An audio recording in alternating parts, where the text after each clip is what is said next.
Welcome to the Robinson Creek Healthcare and Hospice broadcast of Bowie Bulldogs football on the Vype Live Broadcast Network. Presented by Defender Police Supply, Brave Care, and Circle C Orthodontics. Bowie Bulldogs football on Vype Live is also brought to you by the Carlson Law Firm, Top Gun Equipment Rentals, Womack Real Estate, Nance Orthodontics, McLean Family Dental, Firehouse Subs, Family Dentistry on Manshack, Dina Davis Team, Jersey Mike's, Specified Water Systems, UBEO, Princeton Review, Mighty Fine, Chick-fil-A, Rudy's Country Store and Barbecue, Waterloo Ice House, Torchy's Tacos, More Than a Teacher, Bolden Acres, Pie Bar, and Austin Community College. And now, along with producer Shane Showinski and color analyst Stephen Foster, here's the voice of the Bowie Bulldogs, Dee Hanson. Welcome, everybody. Thanks for joining us this evening from Burger Stadium as the Bowie Bulldogs are ready to open up 26-6A district play here against the Del Valle Cardinals. Game is powered by Robinson Creek Healthcare and Hospice right here along the Vype Live Network. My name is Dee Hanson, and I'll be joined by my broadcast partner, Steve Foster, here shortly. It's not how you start, it's how you play the next three quarters. I know that's not exactly the way that saying goes, but it does reflect how Bowie should look at their llast game against Cedar Ridge, a rather dominant performance on both sides of the football that led to a more than respectable 34-13 win, and another 2-0 start on the year, the seventh in the last 9 seasons for Bowie. Senior running back Max Barnes ended up having the best game maybe of his career to this point at least, totaling almost 300 yards of total offense, 4 touchdowns, 2 on the ground and 2 receiving. Meanwhile, the Dogs D, who was dealt short fields during the entire first quarter, held the Raiders to 13 points, then shut them out the following 3 quarters on the strength of 5 sacks and 4 forced turnovers. Senior DN Aaron Gall kept the pressure up at a very high volume with 2 sacks and a forced fumble. Senior linebacker Tyson Chips, he tried to keep up with Gall as well with 9 tackles of his own and a forced fumble. Nothing to say of the second interception registered by safety Dub York in as many games.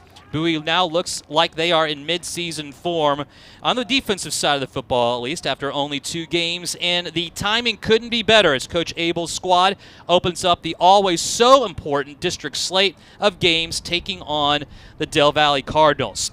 Second-year head coach Bobby Acosta. He had a rough year last year, going 2-8 with some close games that just didn't go the Redbirds' way, especially in the fourth quarter. This year, this team is even younger and less experienced, which is showing after starting the season in non-district 0-2, losing by a combined score of 91-32. Del Valle starts 5 sophomores on offense, including at quarterback and Max Gerlich, along with also running back Cannell Hodges. Despite their issues scoring, Del Valle still showcases one of the most talented athletes in the area, and wideout and free safety Lawrence Falke.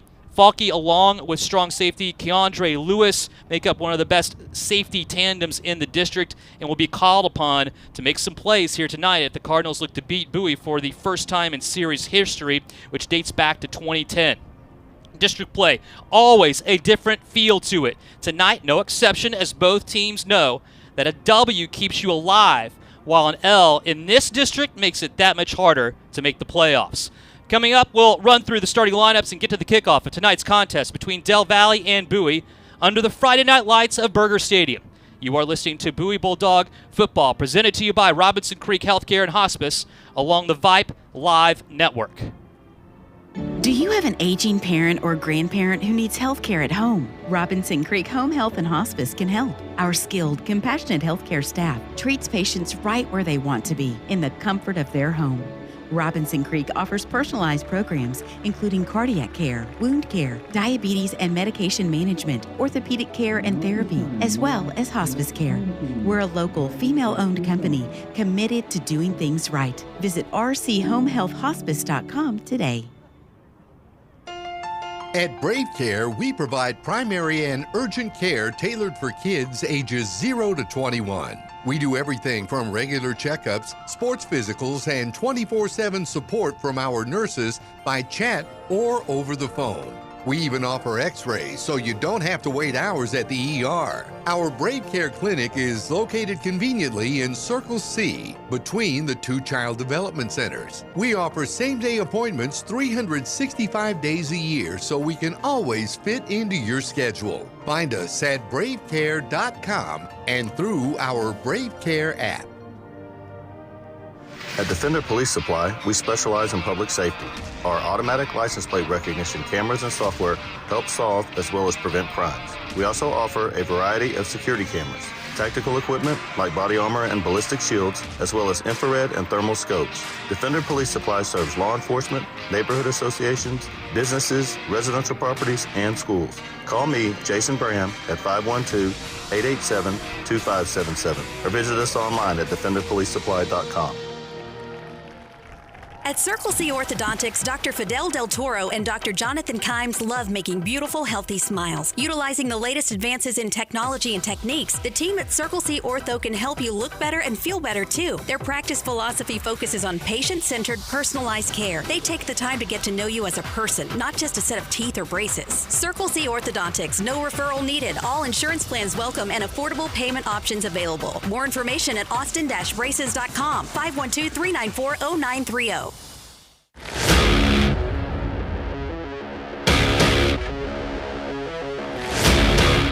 Back here on the Defender Police Supply pregame show, Dee Hanson joined by Steve Foster here at Burger Stadium.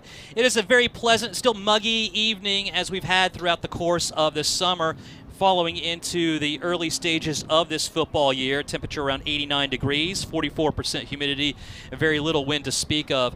Two of the more impressive inflatables you're going to see during the course of the year before the season gets underway to our right. That is the east end zone. The Bulldogs with their massive bulldog head out there closest to us, which is the home side of the field. Across from us in Del Valle, that has to be new. That's one of the nicer ones we've seen with the face up. You don't see that very often in the DV overlaid in each other and inflated. And that's the base. It's pretty basic, but it's still one of the taller ones we've seen as well. I mean, if there's any wind, that's see you later. It's gonna go. In my high school out in West Texas has the stand-up one. That's new for the 2000s. And you're right, it did tip at a homecoming 3 years ago. I've seen it happen. I'm not a mechanical engineer or anything like that, but we don't need you to be but it's just logic. So here we are, Bowie opening up the district season here at home against Del Valle. This is not the first time in this series. In fact, this being the 16th time back in 2007 that I could go back and see when opening district games were played by Bowie. They're 10-5 going in. They won last year, if you remember, at Austin High, 59-0. But they lost 3 straight before that. 2 against Lake Travis, and then that gut-wrenching loss here at Berger against Charles Wright, and that storming back from behind in a thriller, 57-56. Before that, beat Del Valle twice then, and they're 4-0 against Del Valle in opening games in district play, and also 13-0 against Del Valle overall. They never lost to the Cardinals. That's been well documented. I'm sure Del Valle's tired of me bringing that every time we play them.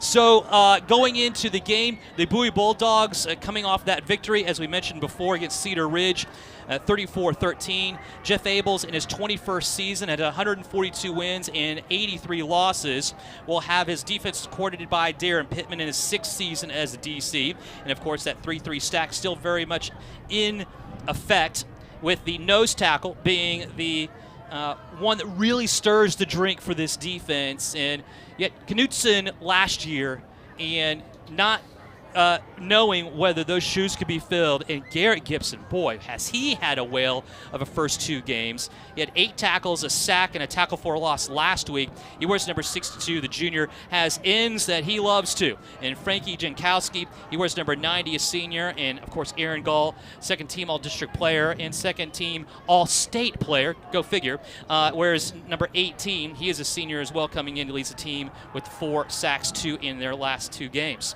You have your linebackers of Brady Bram wearing number 12, a senior. Linebacker Tress Danaher also wearing number 30, a senior. And Tyson Chips, what a great start he's had so far in his senior campaign, wearing number 6. He has 10 tackles so far on the season as well. Jake Cole, your bandit back, wears number 48, a senior. Corners are Dower Powell, number 21, a senior. And Ellis Hall gets to start at right corner, wears number 26, a senior. Braylon Thomas comes in at rover. Alex Luck still not able to play due to injury as the Bowie Bulldogs come out onto the field. They're in full blacks here tonight. We'll get to those uniforms here in a second. But Braylon Thomas had a whale of a game last week, and he'll come in at rover. Number 28, a junior, playing both sides of the football here tonight. And free safety, first team all-district player from a year ago, West York. Dub, wearing number 13, has 2 interceptions already on the season. He leads the team in that category. Offense for Bowie is orchestrated by offensive coordinator Ty Branyan. He's in his 16th year along with Brandon Pittman, also in his 16th year. And Connor Kenyon is your quarterback, wearing number 10, the senior at 6'4", 200 pounds, just now accepting an offer and will be playing college ball at Sam Houston. And so that coming over the Twitter waves yesterday, so congratulations, Connor.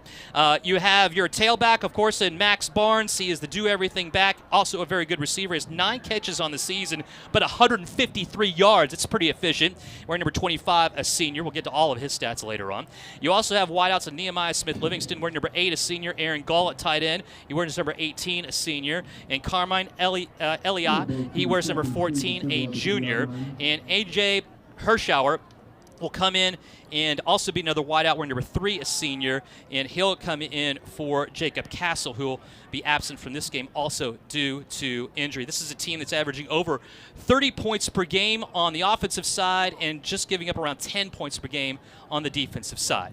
Now, the Del Valle Cardinals coming in at 0-2 and 2-8 last year. Bobby Acosta in his second season is the head coach at 2-10. Came over from IMG Academy in Florida, won a championship there, going 8-0. He beat Duncanville in the process during that stretch, a 41-14 victory, and he now has a lot of work to do, and he changed up his coordinators across the board from last year to this year. Todd Patman comes in his first year as the DC. They run a 3-4 alignment, and your nose tackle is Juan Baruta. He wears number 55, a senior. Your ends are Orlando Hernandez, wears number 42, a junior, and defensive end Isaac Caldera. He wears number 32, a senior as well. Linebackers include William Monroe. He wears number 40, a senior. Christian Longoria wears number 44, a senior. Your Rovers are Ethan Willerick. He wears number 14, a junior. And Amari Johnson. He plays both sides of the football. And big-time player on the offensive side as well, number 5, a senior. The coin toss just being made. I'll get to the rest of the lineups here in a second. And I believe Bowie won the coin toss, elects to defer. This is the 3rd straight game that Bowie has won the coin toss and also elected to defer. Seems to be working out well. Hopefully that will be the case here. Del Valle will be receiving to our left. That is the west end zone.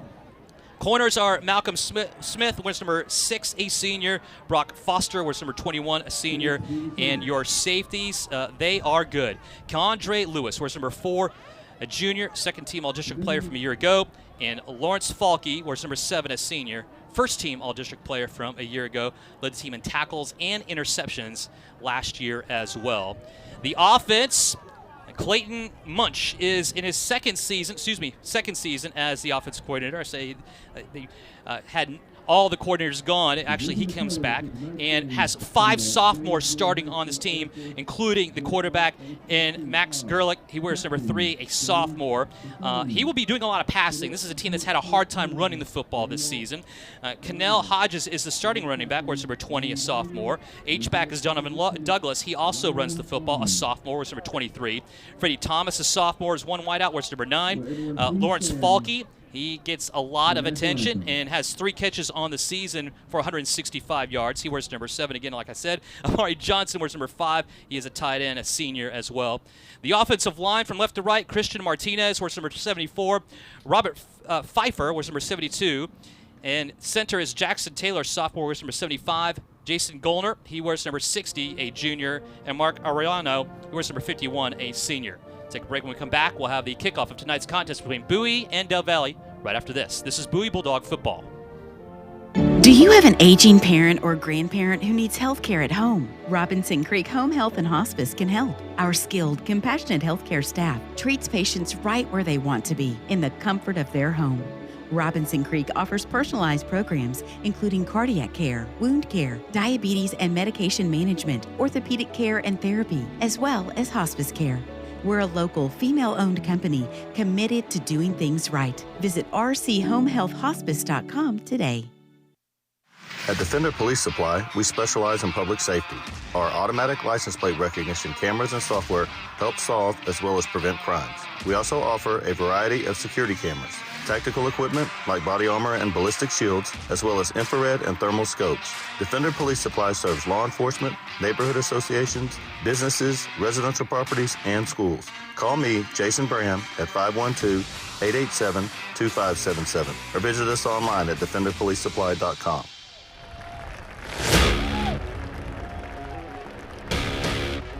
Back at Burger, D. Hansen and Steve Foster with you alongside here the Vype Live Network. Just concluding there the Defender Police Supply pregame.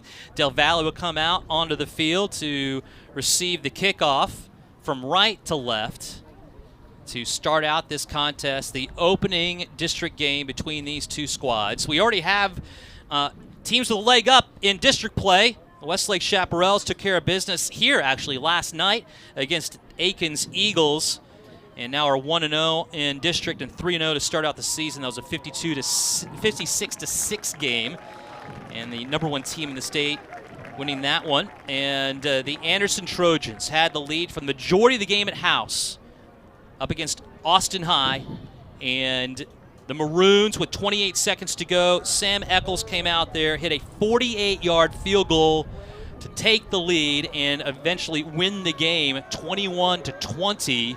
And the Maroons, as far as we had seen before that contest, had been outscored 73-17 in their two losses. District play starts, and all bets are off going in against an upstart Anderson squad that a lot of people had a lot of good things to say about, and then there's a bit of a rivalry between those two schools as well. That's the Taco Shack Bowl. Yes. Well, I thought that was McCallum. Oh, yes, that's correct. Yeah, that was last Close week. enough. Yeah. Don't tell McCallum that. Getting things set and ready to go again. Bowie's in their home blacks, tops, and bottoms, the gray letters and numbers in red trim in the black helmets. And Del Valle in their white tops, black bottoms in the red numbers and black trim of the white helmets. Set and ready to go here from Berger from right to left, and Jabi will do the honors in kicking this one away. It's a high end of our end kick and fielded in the end zone, just a step in. Bringing it out left-hand side of the 10, far side, whipping around and staying down the sideline on his feet, and they're going to say out of bounds on that far side sideline. But Avante Jackson, and they're going to place this ball at the 25-yard line, 1st and 10. How ironic, the 25. So if he didn't go anywhere, he gets to the same place. But listen, you got to like the fact, as you mentioned, in district play, this is how you get the key to go on and play in the playoffs. So now you can start and get your team going, especially on the road against a very good opponent. Gerlich out at quarterback, out of the shotgun. As Hodges to his right and trips to the right-hand side. Hodges will get the handoff and has a hold of the right-hand side. He brought that one in on somewhat of a counter and gets 6 on the play up to the 31-yard line. Good blocking by the Cardinals up front. And the misdirection. That's that football judo. Use the pursuit of the Bowie front three to try to get them shading one way or the other, run the opposite way. And now Hodges will go from right to the left-hand side of Gerlich, and you have 4 wideouts, 2 split to each side. Ball in the middle of the field at the 32. Movement there, but Gerlich will keep it instead, and I guess he didn't see what he wanted, or that was a design play. Either way, it was swallowed up by Garrett Gibson, and that will be about a loss of 2 back to the 29-yard line, and it'll bring up a 3rd and 6. The great thing about Garrett Gibson, and I know you identified him early, I started watching him. His center of gravity is so low, he can push so many people into the backfield quickly. 3rd down. And in motion out right-hand side will be Hodges. Back to pass. Gerlich goes middle of field. Caught and blasted, but still all the way up to the 38-yard line on that pitch and catch is Avante Jackson, who had a nice return, and now in the middle of the field able to get the first down. It was a good route. You pushed the safeties back, and then you just ran a curl route underneath that, and that creates some space and a good pitch and catch to pick up a first down. Trips right-hand side, one left. The ball again more in the middle of the field. Once again, Hodges to the right out of the shotgun of Gerlich. Gerlich will hand it off Hodges straight up the middle, and he is met and brought down by Brady Bram, who slung him back. Initial hit, though, was at the 39, and that will bring up a 2nd and 9 on a 1-yard gain. Well, you like those second-level guys, the linebackers, D, making the tackles, and I like the double team effect with 18 and 12. Making that stop. Stacked out left-hand side with Hodges and in front of him. And a bad snap back. Gerlich will throw on the back heels, completes it on the far sideline. And that will get to the line of scrimmage. Luckily for Del Valle, Amari Johnson was in the right place at the right time, and Gerlich quick on his feet. Otherwise, that would have been a huge loss all the way maybe to the 30 to 25-yard line. Yeah, heady play by the sophomore quarterback to get the ball out of his hands, because if nothing else, he doesn't take a loss. He would have had an incomplete pass and still wouldn't have had any loss from third and 9. Now it's 3rd and 9. Here comes pressure up the middle. Getting rid of it is Gerlich again, and he hits Freddie Thomas this time. But Thomas will be short of the first down by about 3 or 4 yards, and there's a flag all the way back to the 31-yard line, and this might be either a face mask or roughing the passer.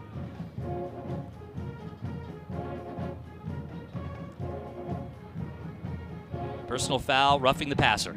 And somewhat eerily familiar to the start of last week's game, where Bowie's defense got the job done and then shot themselves in the foot with a personal foul of some kind, and this time it will move the ball all the way down to the 39-yard line, 1st and 10 in Bowie territory for Del Valle.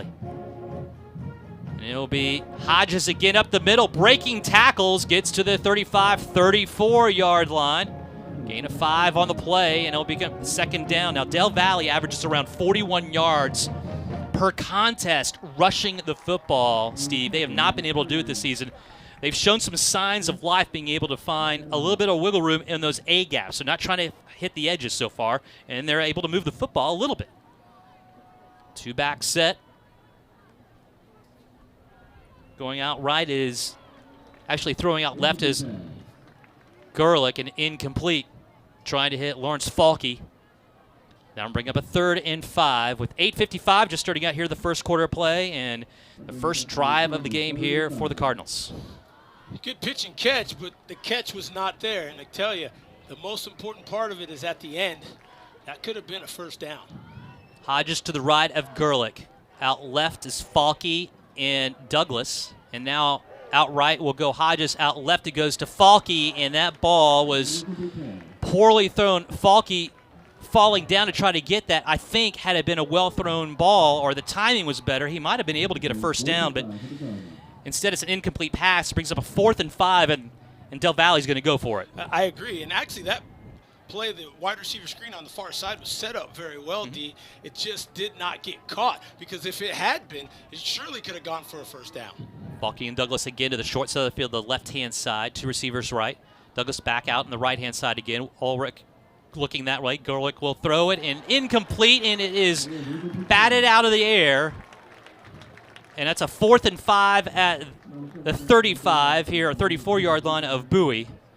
And able to come in and make that play is Jake Cole with the pass breakup. And now from their own 34-yard line, a turnover on downs, the Bowie offense will come out onto the field for the first time. And a good play in the secondary, as you said. Jake Cole just tips the ball away, doesn't need to intercept it to make a great play. Max Barnes to the left of Connor Kenyon out of the shotgun, and Kenyon's going to throw. Looking deep right-hand side and overthrows his intended receiver. That was Nehemiah Smith-Livingston, who was cutting in on that and Kenyon went upfield with the ball and well overthrown. Well, that was just a mix-up. Nobone was looking for the football. You got to turn around and make yourself available to the quarterback. That's great blocking up front by the Bowie offensive line. 2nd and 10 at their own 34-yard line, going right to left here for the Bulldogs. 2 receivers left, 2 right-hand side. And Kenyon now looking far out, or near side us, to the coaches, and will hand it off to Barnes, who will follow blockers left-hand side, tripped up at around the 39-yard line, and continues to somersault his way over the 45. But they're going to mark him finally at the 41, which makes him much more manageable, about 3rd and 3 here for the Bulldogs. Well, it's interesting, as you mentioned, a good run there on 2nd down by Max Barnes. Max is usually patient. I'm wondering, as he came near side to us, if he would have waited just another half second, that could have gone for more than 7, but you can't complain. First time he gets the ball. Carmine and Nehemiah Smith-Livingston out right-hand side. It's Connor Kenyon handing off Braylon Thomas, who's trying to spin his way for a 1st down, and he will, to the 45-yard line, just enough to move the chains. And that's what I like early, making other people available, because Max Barnes is the hub. There's no doubt about it. Connor Kenyon stirs the drink, but Max Barnes is the hub. But if you can move him around and get his teammates involved in the offense, Bowie's really, really tough to stop. Left out is Barnes. He's the lone receiver there. And right is Braylon Thomas out of the shotgun. And Barnes now in motion, joining Kenyon in the backfield. Gets the handoff as he came through. And he'll burst up to around the 48-yard line, gaining around 3 on the play. Nearing midfield, bring up a 2nd down and 7. So slow developing play. If that's going to be Max coming in motion around and you're trying to block for him, I know the patience is what you like, but when you go in that motion, you want more of a jet sweep action to catch the defense on their heels. 2nd and 7, about 7 to go here in the first quarter of play. A handoff on the sweeping action from right to left to Nehemiah Smith-Livingston, and he gets shoved down and stays there. Excuse me, that's Carmine, to the line of scrimmage. Doesn't gain anything, and it's now 3rd and 7 here for the Bulldogs. Well, there's a block at the line of scrimmage. There was a white jersey that just got passed up by the blockers. If you get that initial blocker, then Eli doesn't have to do a lot of work to get back to the line of scrimmage. He could come flying near side and try to catch that sideline express and use his speed to pick up the 1st. 3rd and 7 from their own 48, going right to left, ball on the near side hash. Connor Kenyon out of the shotgun has Barnes to his left, 2 receivers left, 1 right-hand side. Back to pass as Kenyon looks deep right-hand side, throws it there, and it will be caught at around the 37-yard line by Carmine Eli, and that will definitely move the chains. Yeah, right there. Nice pass. Plenty of time for Connor Kenyon to step into a sideline throw far side, and that was right on the cash money because he had to throw that ball towards the sideline where only his receiver, as you mentioned, Eli, could make the catch. Carmine Eli out right-hand side, 2 receivers left. Braylon Thomas stays in at running back. Left-hand side out of the shotgun of Connor Kenyon. Play action, then roll out to the left-hand side. Kenyon going deep down the left sideline, wide open and slightly overthrown and just off of the fingertips of Carmine Eli. That would have been a surefire 6. And on those, sometimes, it's better to underthrow that because no one was going to catch up to the receiver once that ball was caught. The catch is much more difficult when you throw it away towards the pylon.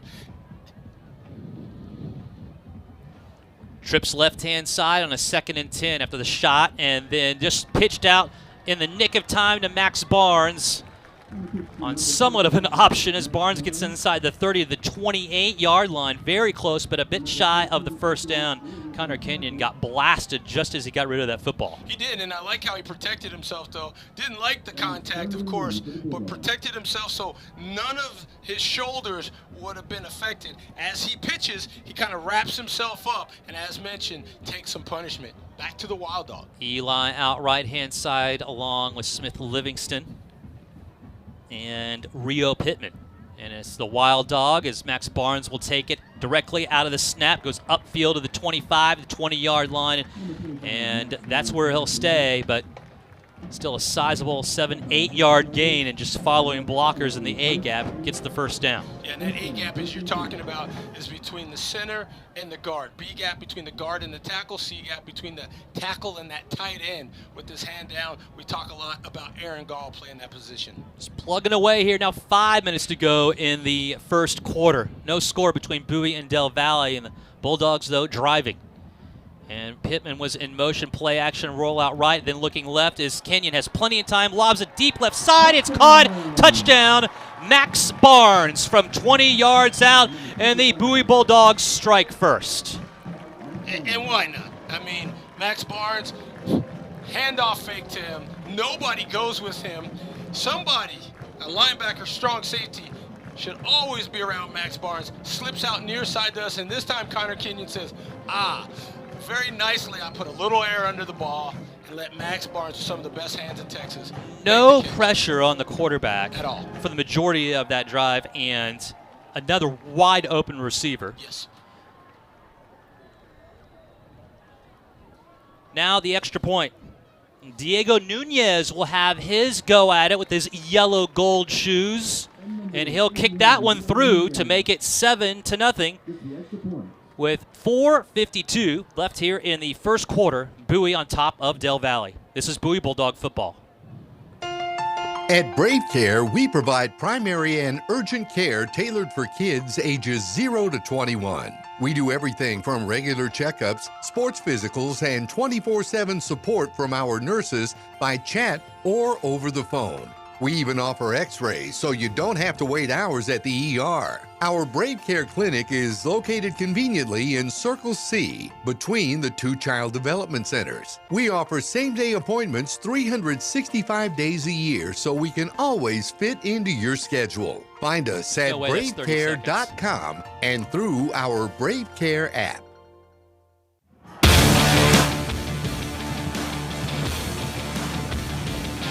4:52 left here, the first quarter of play at Burger Stadium, south side of Austin. T. Hansen joined by Steve Foster, getting down to the mid-80s and enjoying the weather a little bit more. Not a cloud, well, very little clouds in the sky. Full house on hand, at least here on the bottom nearest to us, the home side, clad in black and a little bit of red sprinkled in there as well. Del Valle across from us as well, traveling as best they can. And now here's the kickoff from right to left, and it will be caught around the I in the AISD block letters in white there on the left side, knelt down by Avante Jackson. And that'll be a 1st and 10 from the 25-yard line going left to right for the second time here for Del Valle. Their first drive, fueled by a roughing the passer penalty, stalls, and turnover on downs. Gets Bowie the ball and allows Connor Kenyon to go down the field, throwing his 5th touchdown of the season, and Max Barnes collecting his 3rd receiving score of the year. Here's Gerlich. He'll wing it left-hand side. It is caught. Nice blocking upfield, and the far side sideline is Lawrence Falke. He'll get around 11 to 12 yards of the play, and they'll bring up a 1st down. Yeah, good blocking, quick screen, far side to the man that does it through the air, the senior, Lawrence Falke, number 7, and about 3 receivers blocking in front for a 1st down D. Ball on their 38-yard line now, 1st and 10. Ball on the far side hash, 2 right, 1 left, and Falke. 2 back set. Douglas in motion, and he'll get the ball out right-hand side, and it'll be incomplete. It was a forward pass, and giving chase a bit was Brady Bram out there, but that will bring up a 2nd and 10 here for the Cardinals. And Gerlich looks pretty good, a sophomore quarterback once again, but you can tell he has some of the faculties to be able to pull off this position. He does, but right there, when you throw that swing pass, you got to put a little touch on it. A little touch. Offset eye, right-hand side, and Amari Johnson gets the reception, and then he is hit hard at around the 35-yard line. So even though he makes the catch, he didn't find much room after that. Aaron Gall, Brady Bram in there. He also had Braylon Thomas. So that'll bring up a 3rd and around 12. So there was a loss on the play. It's great defensive play. Ellis Hall, in there on the stop. Sorry. Great defensive play to fight off the block and then get in on the tackle and then allow teammates to pursue inside out. One receiver right, and that's Freddie Thomas. Trips left-hand side. Gerlich now back to pass. Looking down middle, and now he'll be blasted at the 26-yard line. A sack deep into their own territory, and Garrett Gibson making the stop.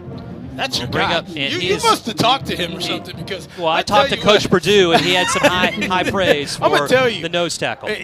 You know, that's just impressive, because you're getting such a good drive from that center part of the defensive line that it really creates a sieve for any of those other front six to get through and get to the quarterback. And if not get to the quarterback, the pressure on the quarterback, I don't care if you're in 10th or 11th or 12th grade, it's going to be tough to get off. It's a loss of 13 on the play, 14 on the play on the sack, and it's a low end over end kick.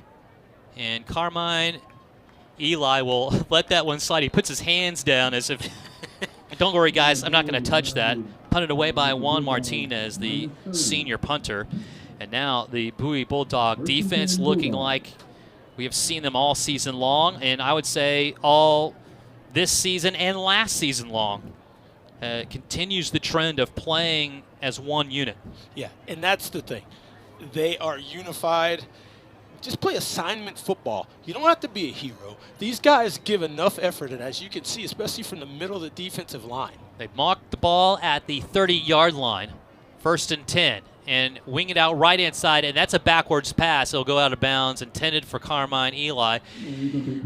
Eli came over from the far side of the field and ran all the way around as if they were going to pitch to him on a sweep to come back around, but instead he stopped and went back out in the flat, and it was just an errant pass. This play has gone bad twice.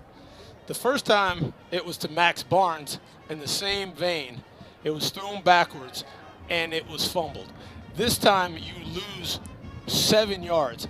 It's a tough angle for Connor Kenyon to make that pass because his receiver's behind him, and it just hasn't synced up in completing that type of pass this season. Smith Livingston and Gall out to the right-hand side. As Steve mentioned before, it's a loss of 7, so it's a backwards pass. 2nd and 17. Ball thrown deep down the right side, wide open at the 35, and not even really needing to. Oh, he nearly dropped it as he threw it up in the air. It was Nehemiah Smith Livingston, but he'll still hold on to it and go in for 6. Well, that's 63 yards, and he caught that one. That was an easy pitch and catch. But I don't know if he was holding the ball up and it accidentally came out of his hands for a brief moment, but he's going to hold on to that. I'm going to cover Nehemiah Smith Livingston. I broke one for about an apparent 60-yard touchdown and let it go on the 2. So at least he got into the end zone. And now the extra point coming up here. Diego Nunez. Snap back. The hold is down by Ray, and it is up, and Nunez kicks it through.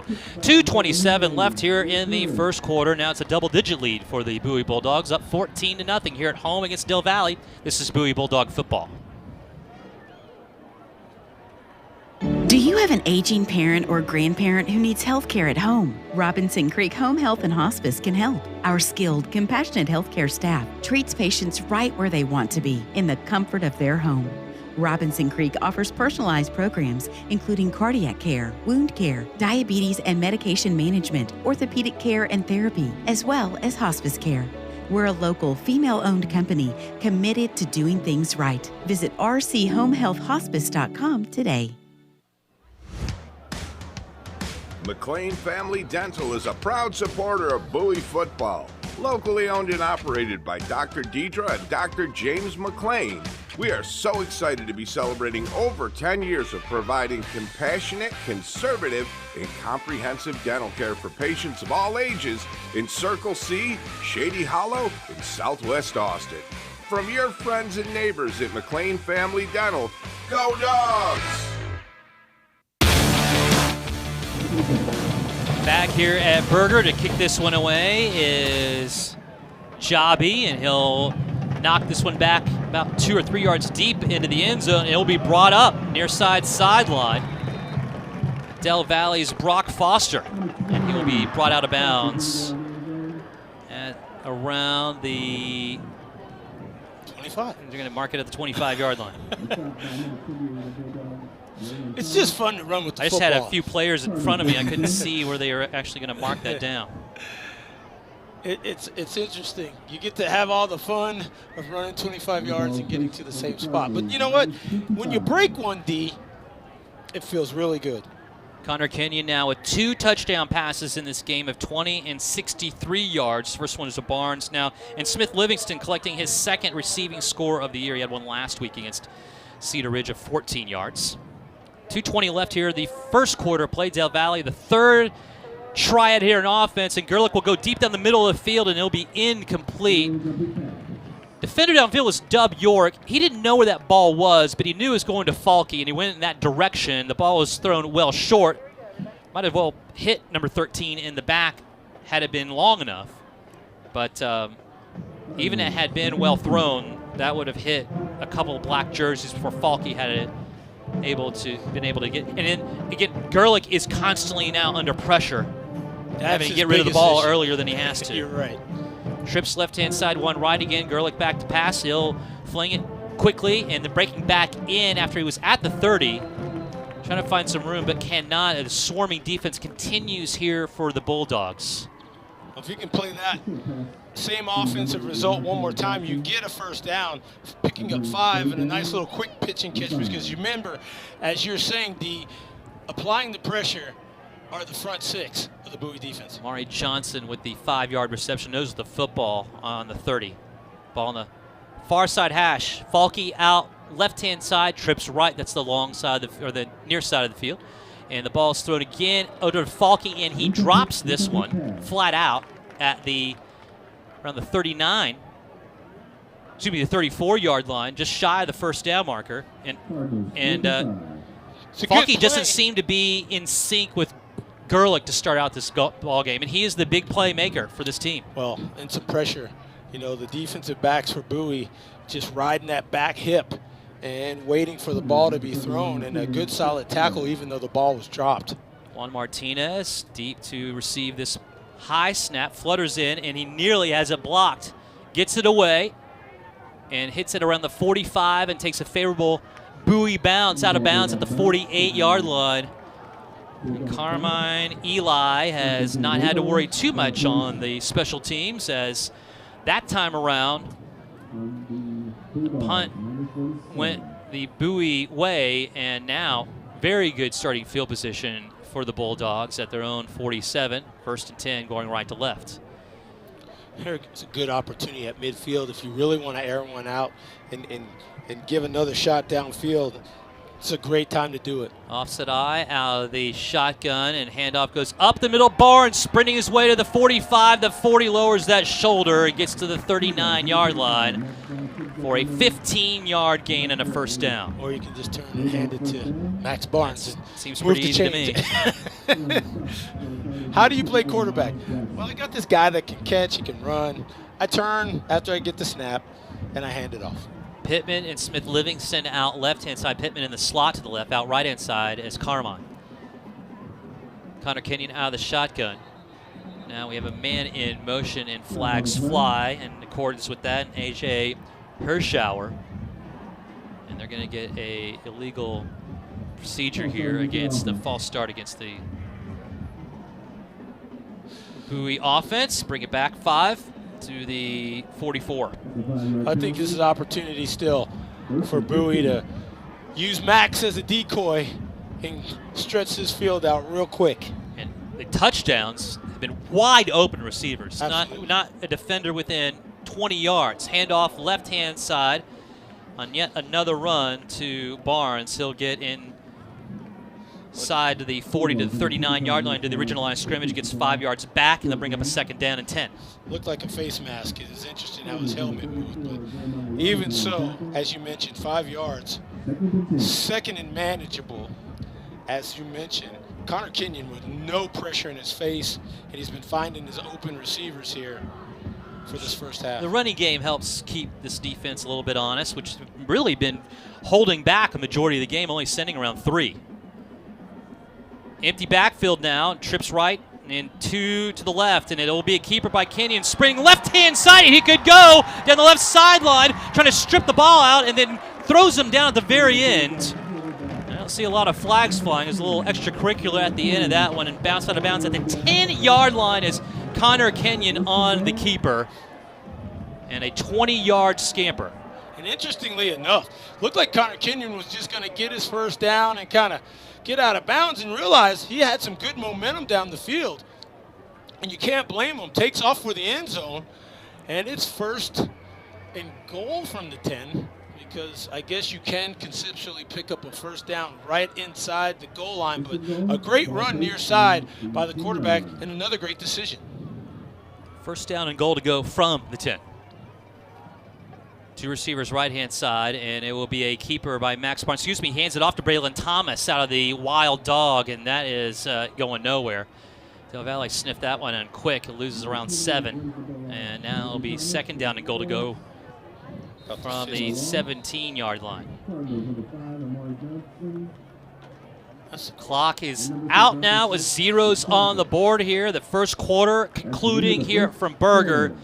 And the Bowie Bulldogs knocking on the door, leading by a couple scores, 14-0 here against Del Valle. On to the second quarter we go. This is Bowie Bulldog football. Do you have an aging parent or grandparent who needs health care at home? Robinson Creek Home Health and Hospice can help. Our skilled, compassionate healthcare staff treats patients right where they want to be, in the comfort of their home. Robinson Creek offers personalized programs including cardiac care, wound care, diabetes and medication management, orthopedic care and therapy, as well as hospice care. We're a local, female-owned company committed to doing things right. Visit rchomehealthhospice.com today.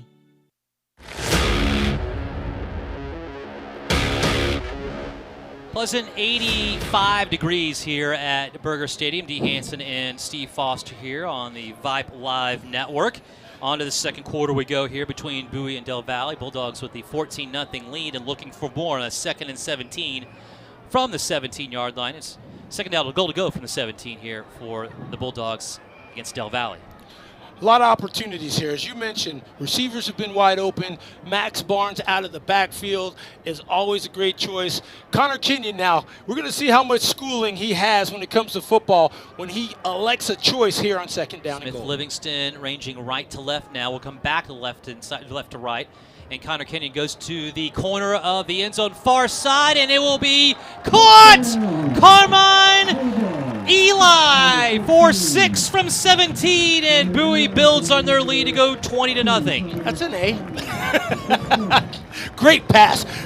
Connor Kenyon has to throw the ball over the defender to the far side pylon in the back of the end zone to Carmine Eli, number 14. And you can't throw a better pass there. The senior, with no one in his face, just having target practice out there with his wide receivers. 3 touchdowns thrown by Kenyon, 3 different receivers, distributing it quite nicely. Here's the extra point. Hits the crossbar and will pounce back, and it will be no good by Diego Nunez. Not sure exactly what happened on the snap back and or whether it was the kick, but nonetheless, one will not go up on the board, and it will be 20-0. Bowie still extending their lead with 11:53, just starting out the second quarter of play against Del Valle. This is Bowie Bulldog football. At Circle C Orthodontics, Dr. Fidel Del Toro and Dr. Jonathan Kimes love making beautiful, healthy smiles. Utilizing the latest advances in technology and techniques, the team at Circle C Ortho can help you look better and feel better too. Their practice philosophy focuses on patient-centered, personalized care. They take the time to get to know you as a person, not just a set of teeth or braces. Circle C Orthodontics, no referral needed. All insurance plans welcome and affordable payment options available. More information at austin-braces.com, 512-394-0930. Back here at Berger, Dee Hansen and Steve Foster, 20-0 lead for the Bowie Bulldogs. 11:53 left here, just starting out the second quarter of play. One other game here on the docket in 26-6A play has Lake Travis at Bob Shelton taking on the Johnson Jaguars. Anderson and Austin High. Maroons holding on to a victory at House Park, 21-20 last night, and Westlake had their way with Aikens here at Berger last night as well, 56-6. That is your district slate, getting things underway in district. It's always exciting, and Bowie is showing that here tonight on both ends of the football. Kickoff is angled right, and then running it all the way from the right and far side, bringing it down middle of the field, pushing down tacklers, and all the way to the 39-yard line on the return is Keandre Lewis. We've seen him on as a defensive back the majority of the time, but he certainly has some speed, and he showcased it there to give the Del Valle Cardinals a much-needed spark. Absolutely. And you take it from this near side all the way around, kind of like running a 200-meter dash as you go from right to left, and really good blocking downfield, no holding, and just let that return man find a lane. Gerlich back out a quarterback, the sophomore. Will have one receiver left-hand side in Falke and trips right, the short side of the field. And behind him, askew out right-hand side is Hodges. Hodges will get the handoff up the middle, and he is just lowering his head and shoulder and hoping for the best. I don't see a lot of heads-up vision kind of play here. And, boy, he is hit and stopped by Tyson Chips and a whole host of black jerseys. Well, that defense just swallowed him up. There wasn't any time to really find blocking because the black jerseys overpowered the offensive line in the white jerseys, and that's a small gain at best. Jankowski, Gibson, Gall. Now it's a jailbreak right up the middle. 6 defenders coming through and getting the sack on Gerlich. Drives him back to the 43-yard line. Garrett Gibson again, his second sack of the evening. And this makes it a more, again, difficult situation as Del Valle has seen this more often than not now.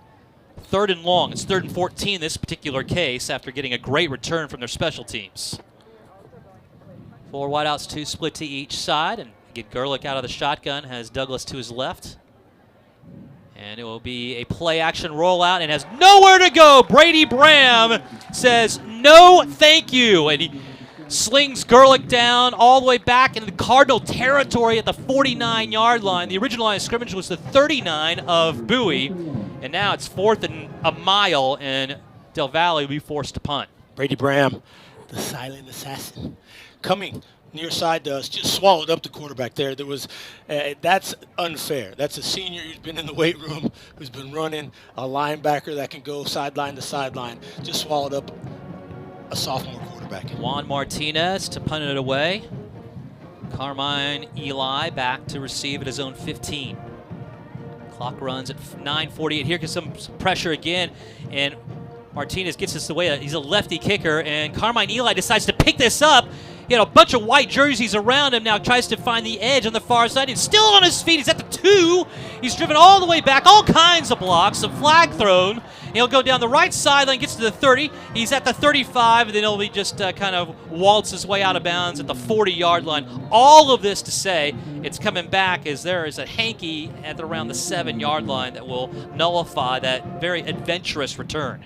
I'll tell you, I don't think you needed to hit the guy that brought the flag out either. I think sometimes people want to blow up the guy because he doesn't see you. All you got to do is get in the way.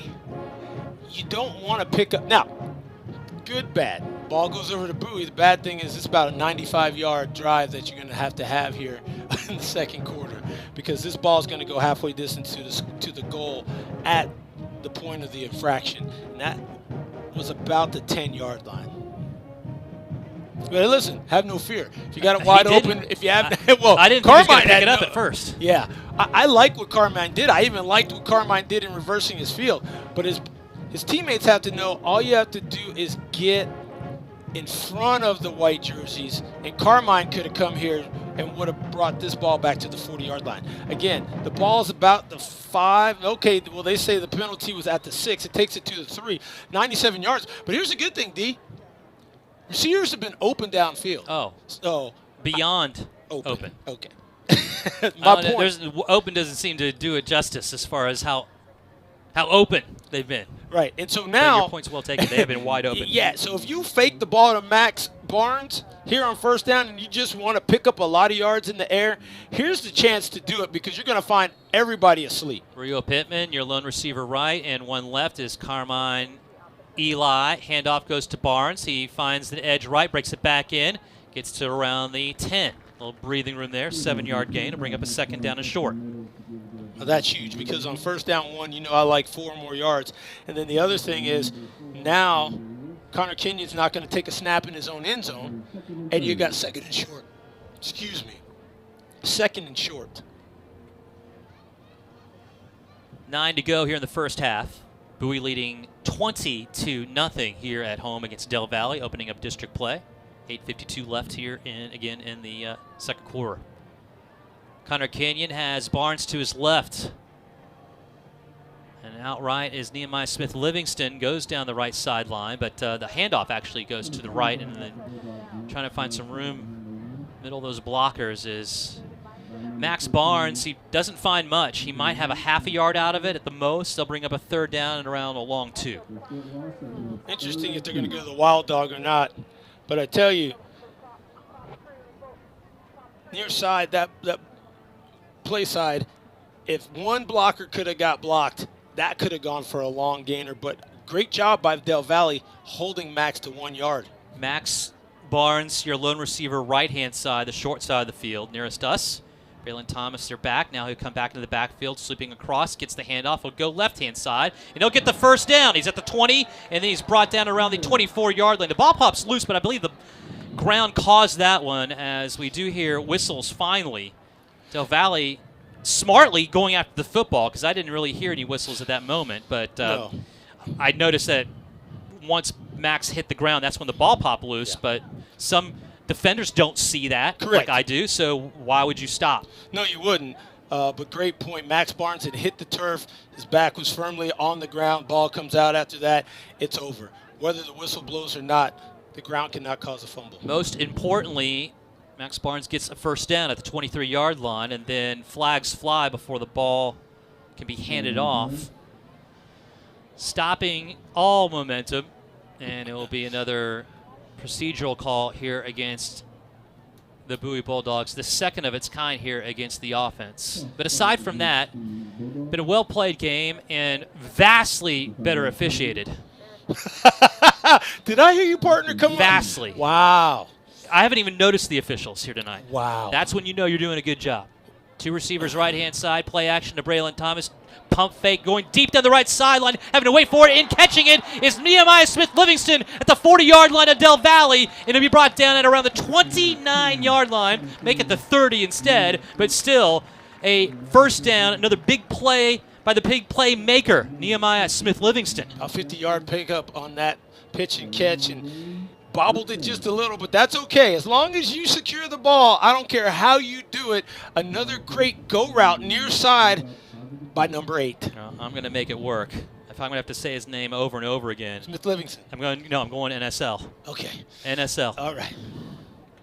2 receivers right, 1 left-hand side. Gall in motion from right to left will be a blocker, I'm assuming there, and it'll be a handoff. Braylon Thomas as Barnes will block for him. Braylon Thomas getting out of some tackles, goes far side of the line. He has it at the 20, 15, breaks it back in at the 10, still on his feet inside there to the 8-yard line. A hard-fought run by Braylon Thomas. A little Kyle Carter action there. Do you see a little bit more? Yeah, and a nice cut back to pick up an extra 12 yards. Oh. The inside, the 10-yard line. It looks like there's going to be a timeout taken by Del Valle. They have used their first here of the second half. They have 2 remaining. We'll take it with them. 6:42 left in the first half of play. Bowie up 20-0 and knocking on the door. This is Bowie Bulldog football. At Brave Care, we provide primary and urgent care tailored for kids ages 0 to 21. We do everything from regular checkups, sports physicals, and 24/7 support from our nurses by chat or over the phone. We even offer x-rays so you don't have to wait hours at the ER. Our Brave Care Clinic is located conveniently in Circle C between the 2 child development centers. We offer same-day appointments 365 days a year so we can always fit into your schedule. Find us at bravecare.com and through our Brave Care app.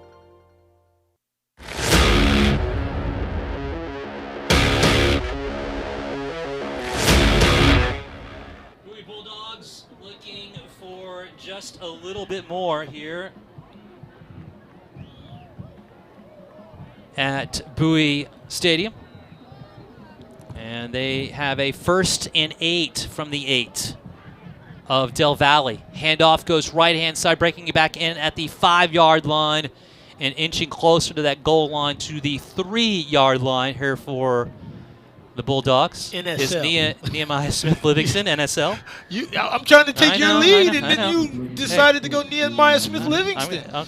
I still like it. I'm still going to use it sometimes. The original hyphen is who? Josh Smith-McCollum.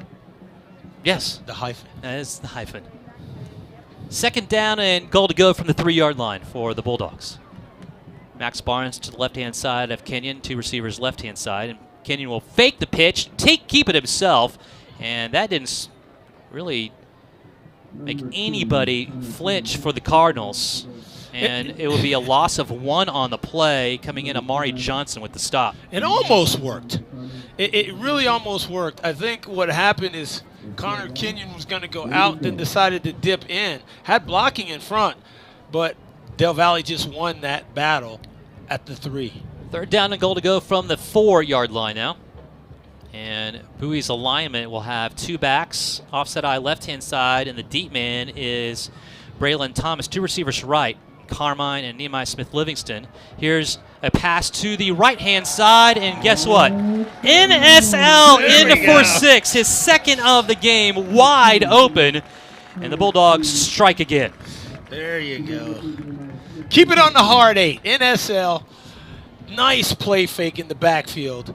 When you have 2 rushers that can really move the ball, and Braylon Thomas and, of course, Max Barnes, lined up in the pistol. Connor Kenyon wheels, fakes, and that holds the defense way long, too long. NSL 4-yard touchdown pass reception. Second receiving score of the game for Nehemiah Smith-Livingston. The extra point is good by Diego Nunez, and with 5:21 left here in the second quarter, it's a 27-0 affair with Bowie all over Del Valle. This is Bowie Bulldog football. There are things in life you can't control, like those surprise Texas thunderstorms. Really? But something you can control? Your future. Now's the time to look ahead. Get on the road to UT, Texas State, A&M, or your dream university, or learn hands-on and use your skills in the real world. Take control of your future at Austin Community College. Anybody got an umbrella? Registration is going on now at austincc.edu. That's austincc.edu. Austin Community College. Start here, get there.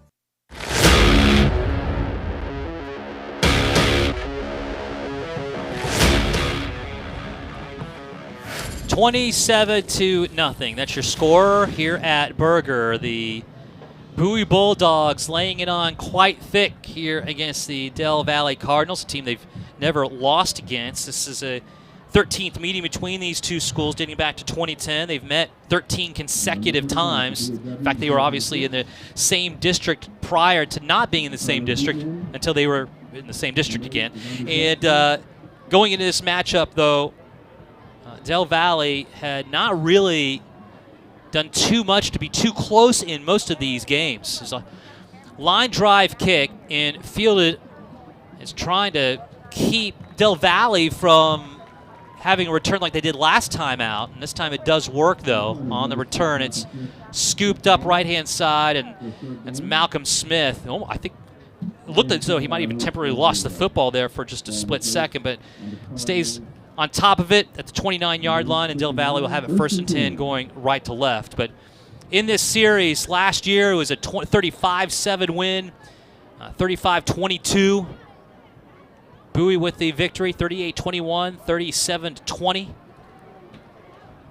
have to go back to a one-score game to 2017. It was a 23-15 win for Bowie.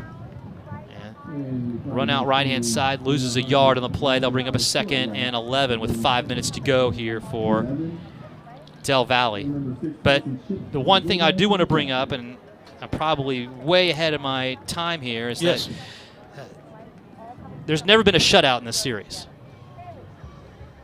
So, something to maybe look forward to in this, but still certainly not over, as Gerlich will sling this one and caught. That's about the only thing that seems to be working, and the ball does pop loose, and they're going to say incomplete. Dub York swallowing up the intended receiver. It was either going to be a catch and a fumble D, or the kind thing was incomplete. Dub York takes the receiver and just... There's Amari Johnson on the intended receiver. Treats him rude. He did. Yeah, definitely jarred the ball.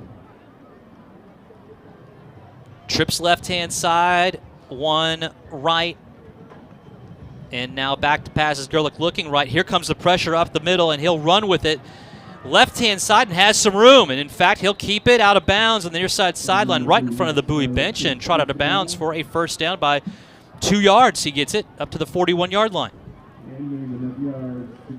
Gerlich, not known as a rusher. He has 13 carries and 6 yards on the season, but I could have gotten there. Yes. That was wide open there. As the pressure came behind him. They had gone so far back that they flushed him out so hard. And then everybody else was back covering their receivers. Absolutely. Gerlich with 2 backs. He'll send Douglas in motion. Hand it off to Rogers. And he'll go all the way upfield and past midfield to the 40-yard line for a first down. Well, that's football judo. Del Valle style. They're using the pressure that Bowie's front 7 and that 3-3 and bringing an extra guy, and they're just running past one. You saw the quarterback escape, and then 2, now the running back. Cannell Hodges. Yes. Got his name right all the way up to there. Hodges now will not get the ball, sling it out left, and that will be Donovan Douglas, who fell down as he was cutting it back inside.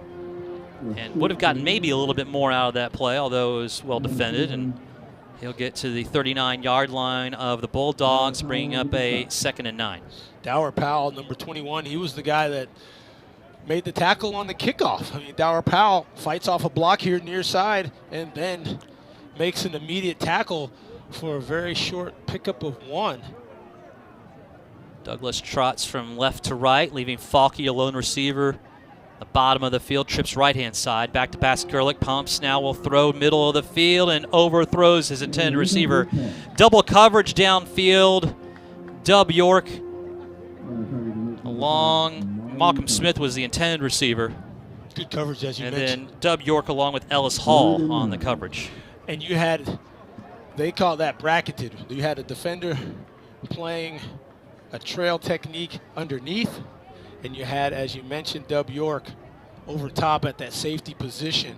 That would have had to have been a pinpoint pass for it to be even close to get caught. Johnson, the up man now out of the shotgun with Gerlich looking and surveying the defense. It doesn't look like they're going to bring any pressure. Hodges the lone back, and he gets the handoff nonetheless on a 3rd and 9.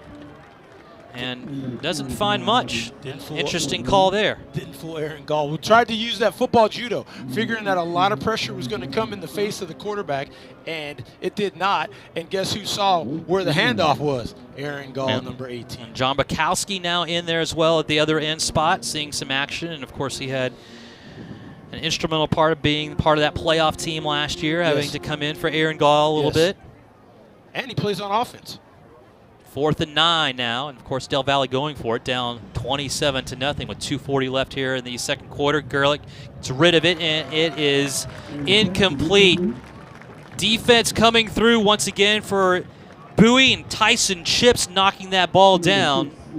Amari Johnson was screaming for a defensive pass interference, saying that he was grabbed, and that will nonetheless be yet another turnover on downs committed by Del Valle. This one at the 39 of Bowie, and the Bulldogs, who won the coin toss, elected to defer. Leading 27-0, can make another statement here at the end of this half by getting another score on the board. Good defensive play by Tyson Chips. And it will be a handoff left-hand side. Barnes gets it out of all kinds of trouble, streaks down the left sideline, and he'll go out of bounds on the far side sideline. And there are 2 flags just past the first down mark at around the 49 and the 46-yard line on the far side sideline. NSL, they're going to get Nehemiah Smith-Livingston for some type of illegal block. He did everything right. It was nothing different than what you've seen all night. And you said the officiating crew was quiet, but right there, I feel for 8. And that will be against Bowie, an offensive penalty that will eradicate the monster run by Barnes. I think that was a really good block on the far side by NSL. 2 receivers right, 1 left, and play action rollout. Kenyon throws it out right-hand side, and it is caught by the aforementioned Nehemiah Smith-Livingston, and he'll be bounced out of bounds at the 43-yard line, getting around 4-5 on the play, and that makes it a little bit easier here in a 2nd and 6. Well, that play worked well. The receiver was open. It's just that there's only so much sideline you can have on the football field. 53 and a third, but still, when you run near side, you can't stop your momentum, and that carried him out of bounds. Got trips left-hand side, throw right-hand side, and it's Max Barnes as the decoy. Throw out right is caught by Carmine Eli, and he'll be bounced out of bounds at the 46-yard line. But you had 3 receivers up on the line, and Barnes all by his lonesome, as if they're going to throw it out there to have those blockers. He even acted, oh, I'm going to catch it. Right. And everybody looked. I looked a little bit. Carmine was wide open near side. But there's your decoy action that exactly. you've been telling us about. And Carmine is a real good playmaker near side, number 14. That's Connor Kenyon now with Max Barnes to his right, and it'll be a handoff to Barnes, breaks it back in at the 45-40, tripped up at around the 35-yard line. And I mean, just by the shoestrings. Still 2 minutes on the board, on the clock. Plenty of time. And 3 timeouts. Yes. My man. Got the full complement. I thought you were going to say full Monty. No. Nope. We've been hanging out for too long. Yep. Yeah. Yep. Rio Pittman, NSL out right-hand side. Handoff goes right-hand side to Barnes. He is at the 30. Stiff arms his way to the 25-yard line. And he gave Brock Foster all he wanted with that left hand in his face. Now bring up another first down run by Max Barnes. And the 2-minute drill, you don't even have to get into the hurry up. We mentioned 3 timeouts still on the board for Bowie. They started after a turnover on downs on their own 39, so they had to effectively go 61 yards. Right now, plenty of time, plenty of timeouts, and as you mentioned, D, first downs being picked up consistently. Getting the 30s at halftime against Del Valle, and you get the ball back. Pretty much want to keep them thinking that they have a chance in this game. Here is the handoff from Barnes to Braylon Thomas.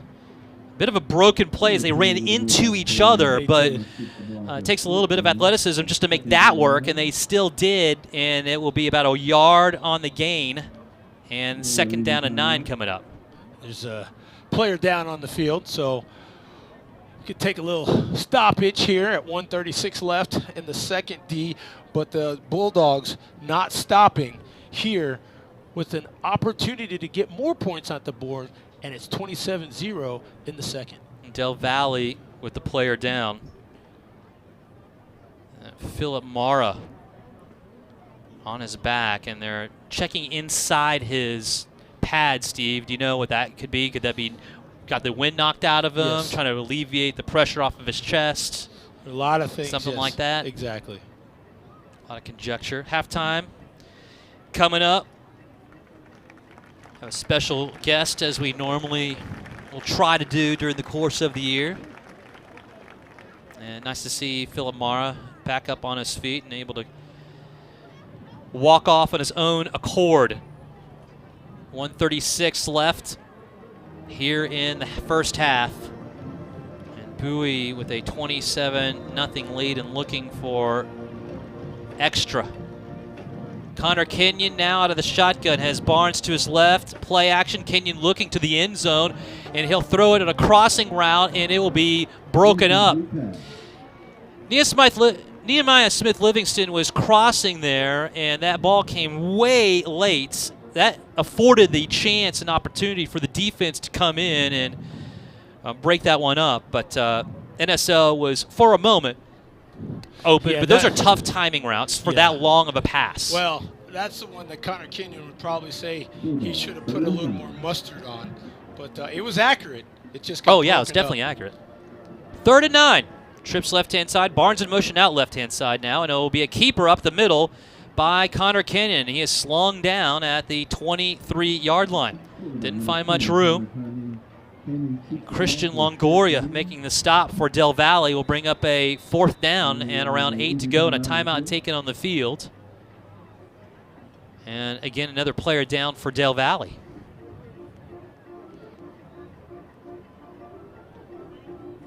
Tried to catch Del Valle off guard, coming with the own type of quarterback draw was the Bowie Bulldogs D. But Del Valle stayed home. They stayed in the running lanes, really didn't give Connor Kenyon, a guy who is smart when he runs, but he's not going to run like Braylon Thomas or Max Barnes. He's not going to shake you too often. And so in that regard, he may pick up a little bit or some yardage when the defense stays home. Now, you got a very interesting look here. The ball's at the 28-yard line, or they say 23-yard line. Check that. That's going to be a 40-yard field goal. You can try your special teams folks and see if you can get this field goal. And I think actually they are, because I see Oliver Ray, the backup quarterback, coming out. He's the holder. Well, so this could be a 40-yard field goal attempt. We've seen Diego Nunez have his try at it, a senior transfer from Austin High. And now it will be his opportunity, again with those bright neon yellow shoes. Ball basically in the middle of the field, a little bit closer to that right hash from 40 yards out. To get to 30 points before half, the snap is back, the kick is up, and it is going to be good! Field goal converted from 40 yards out for Diego Nunez. Makes it 30-0 with under a minute to go here in the first half of play as Bowie extends their lead here against Del Valle. This is Bowie Bulldog football. Are you looking for a unique dessert experience? Come by Pie Bar, South Austin's build-your-own pie bakery and coffee house, where we have deconstructed the pie so you can create your own unique and delicious sweet treat. Or you might choose from a variety of our specialty 4-inch mini pies made fresh by our bakers every day, featuring fillings like coconut cream, millionaire, death by chocolate, and turtle cheesecake. We also have hand-baked, personal serving-sized cheesecakes and giant cookies just waiting to be dressed with any of our amazing mousse or cobbler fillings and toppings. Perfect for sharing. Our 9-inch pies or cheesecakes and 9x13 pans of cobbler must be pre-ordered at least one day in advance.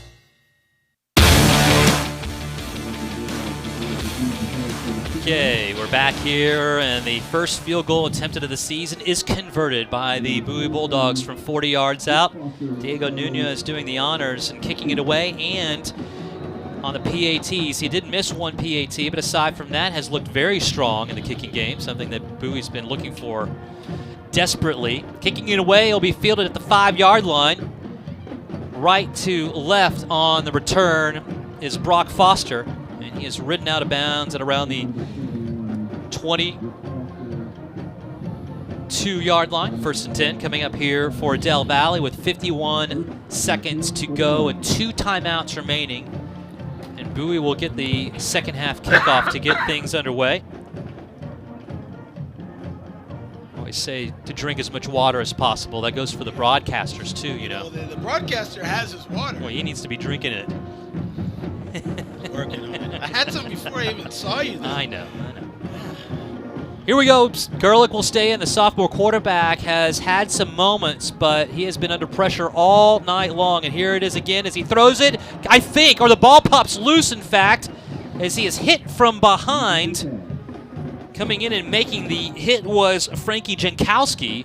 Del Valle is able to, fortuitously for them, stay on top of it, and they don't lose any yardage on top of it. And we'll stay at 2nd and 10 now. Jankowski. Tall, long, and disruptive. Only turnovers in this game we've had so far have been on downs. 2 receivers left, one right-hand side, out of the shotgun, another handoff goes to Hodges.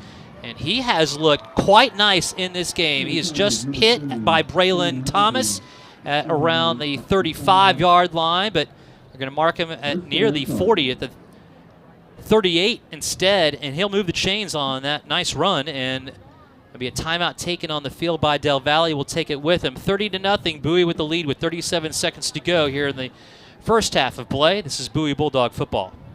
Do you have an aging parent or grandparent who needs health care at home? Robinson Creek Home Health and Hospice can help. Our skilled, compassionate healthcare staff treats patients right where they want to be, in the comfort of their home. Robinson Creek offers personalized programs, including cardiac care, wound care, diabetes and medication management, orthopedic care and therapy, as well as hospice care. We're a local, female-owned company committed to doing things right. Visit rchomehealthhospice.com today. Bowie defense back in business out on the field looking for yet another stop. They have held Del Valle in check to this point. No points on the board for the Redbirds. They trail 30-0 against the Bowie Bulldogs with 37 seconds to go here in the second quarter. Play action, Gerlich throws it right-hand side into 1st and 10 from their own 38-yard line. And that will be incomplete. Bring up a 2nd down and 10 here for Del Valle with 31 seconds to go. There was a man open out of the backfield, and that ball again, no touch as Hodges snuck out to the far side. He was running a little circle route, and there was no one home for Bowie. But you don't have to be home if you can't play pitch and catch with your quarterback, and the rush was in the face of the signal caller. 2-3 down linemen here for Bowie, not showing much. They do bring one up the middle, 4 coming, and Gerlich is in trouble, and he'll be brought down for a sack. Around 7 yards on the loss from behind. And I did see Frankie Jankowski pop up after he had his ankles around his arms, and that will bring up a 2nd and around 14 to go here for Del Valle. Oh. And a timeout taken as well. Had a few more seconds back on the clock. 24 seconds to go. It's 3rd and 14 now here for Del Valle. And they have now used their last timeout of this first half. A lot of good pressure up front by Garrett Gibson, Aaron Gall, Frankie Jankowski. You have the blitzing Brady Bram. I mean, you know, Tyson Chips making stops. You got this all Jake with Cole knocking the ball down for downs. I mean, a lot of pressure. This all with Alex Luck sitting down due to injury, and he led the team in tackles starting out against Vista Ridge. He had 12. You also have your starting right corner out, and Joshua Murillo. He had 13 tackles going into this contest, and Ellis Hall has looked good in his stead. 3rd and 14, 24 seconds to go here for Ehrlich and company. He gets just get rid of it, and it will be nearly intercepted. The timing could not be any better on that attempted reception by Freddie Thomas, and just as he was about to grasp that ball, Ellis Hull comes in and knocks both the player and the ball loose. All kinds of pressure. Right up the middle, D. And nobody touched the Bowie defender. And now they're going to have to punt with 18 seconds. And we said Carmine Eli, if you don't have those flags on the field, who knows where this ball ends up. He likes to make some plays. Here's Juan Martinez, and he walks into this one and caught by Eli, goes left-hand side, and just stopped for a minute and then made some more moves. I bet he's a great dancer, too. Gets to the 37-yard line. Didn't make much out of that, but I didn't know what he was going to do. Neither did anyone else. He literally stopped for him. Carmine. I thought the play was whistled dead. Carmine gave him a little shake and bake.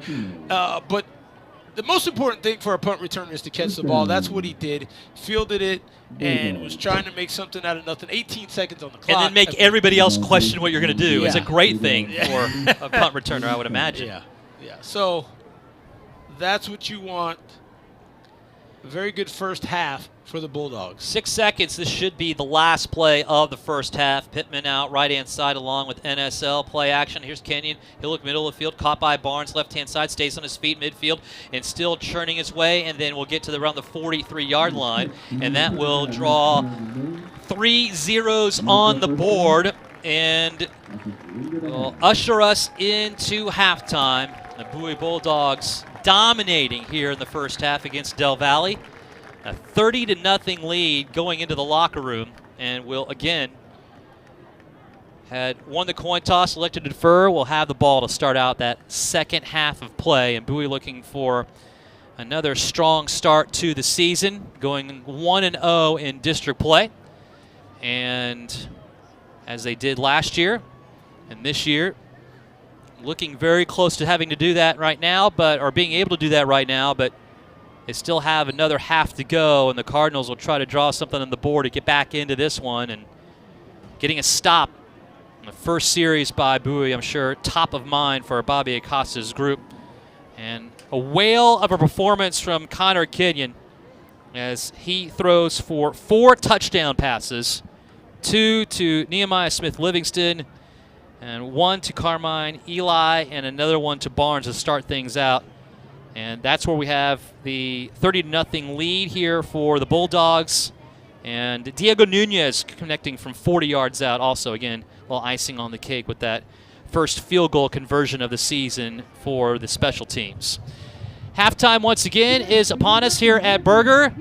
Bowie with the 30-0 lead on Del Valle. We'll take a break. When we come back, we'll have our special halftime guest. Once again, this is Bowie Bulldog Football. Do you have an aging parent or grandparent who needs health care at home? Robinson Creek Home Health and Hospice can help. Our skilled, compassionate healthcare staff treats patients right where they want to be, in the comfort of their home. Robinson Creek offers personalized programs including cardiac care, wound care, diabetes and medication management, orthopedic care and therapy, as well as hospice care. We're a local, female-owned company committed to doing things right. Visit rchomehealthhospice.com today. At Brave Care, we provide primary and urgent care tailored for kids ages 0 to 21. We do everything from regular checkups, sports physicals, and 24/7 support from our nurses by chat or over the phone. We even offer x-rays so you don't have to wait hours at the ER. Our Brave Care Clinic is located conveniently in Circle C between the 2 child development centers. We offer same-day appointments 365 days a year so we can always fit into your schedule. Find us at bravecare.com and through our Brave Care app.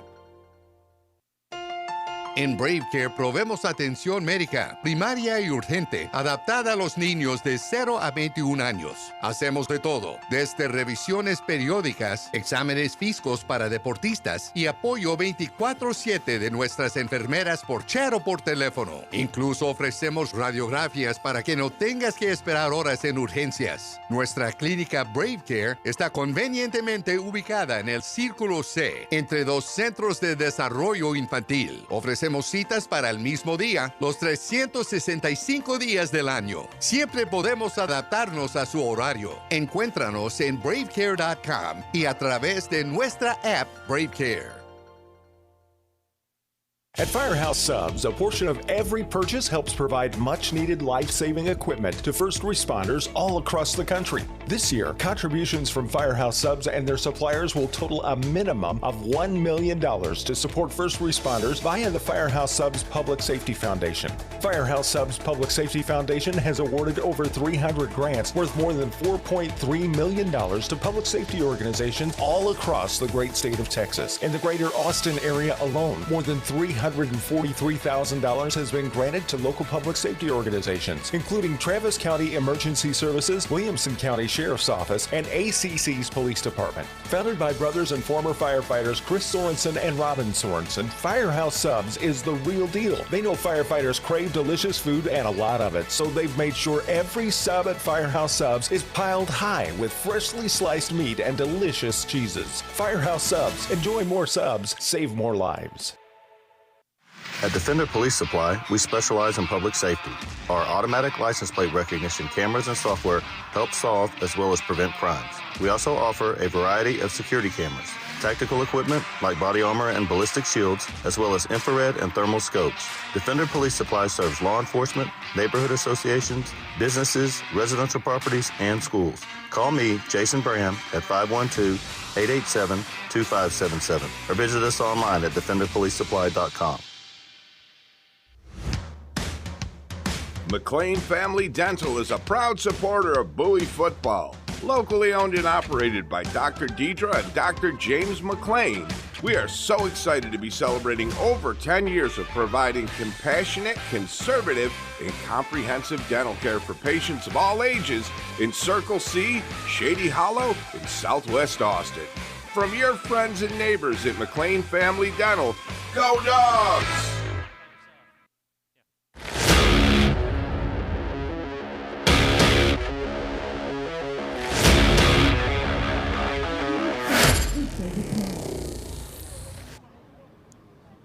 Okay, back here at Burger, D. Hansen with you.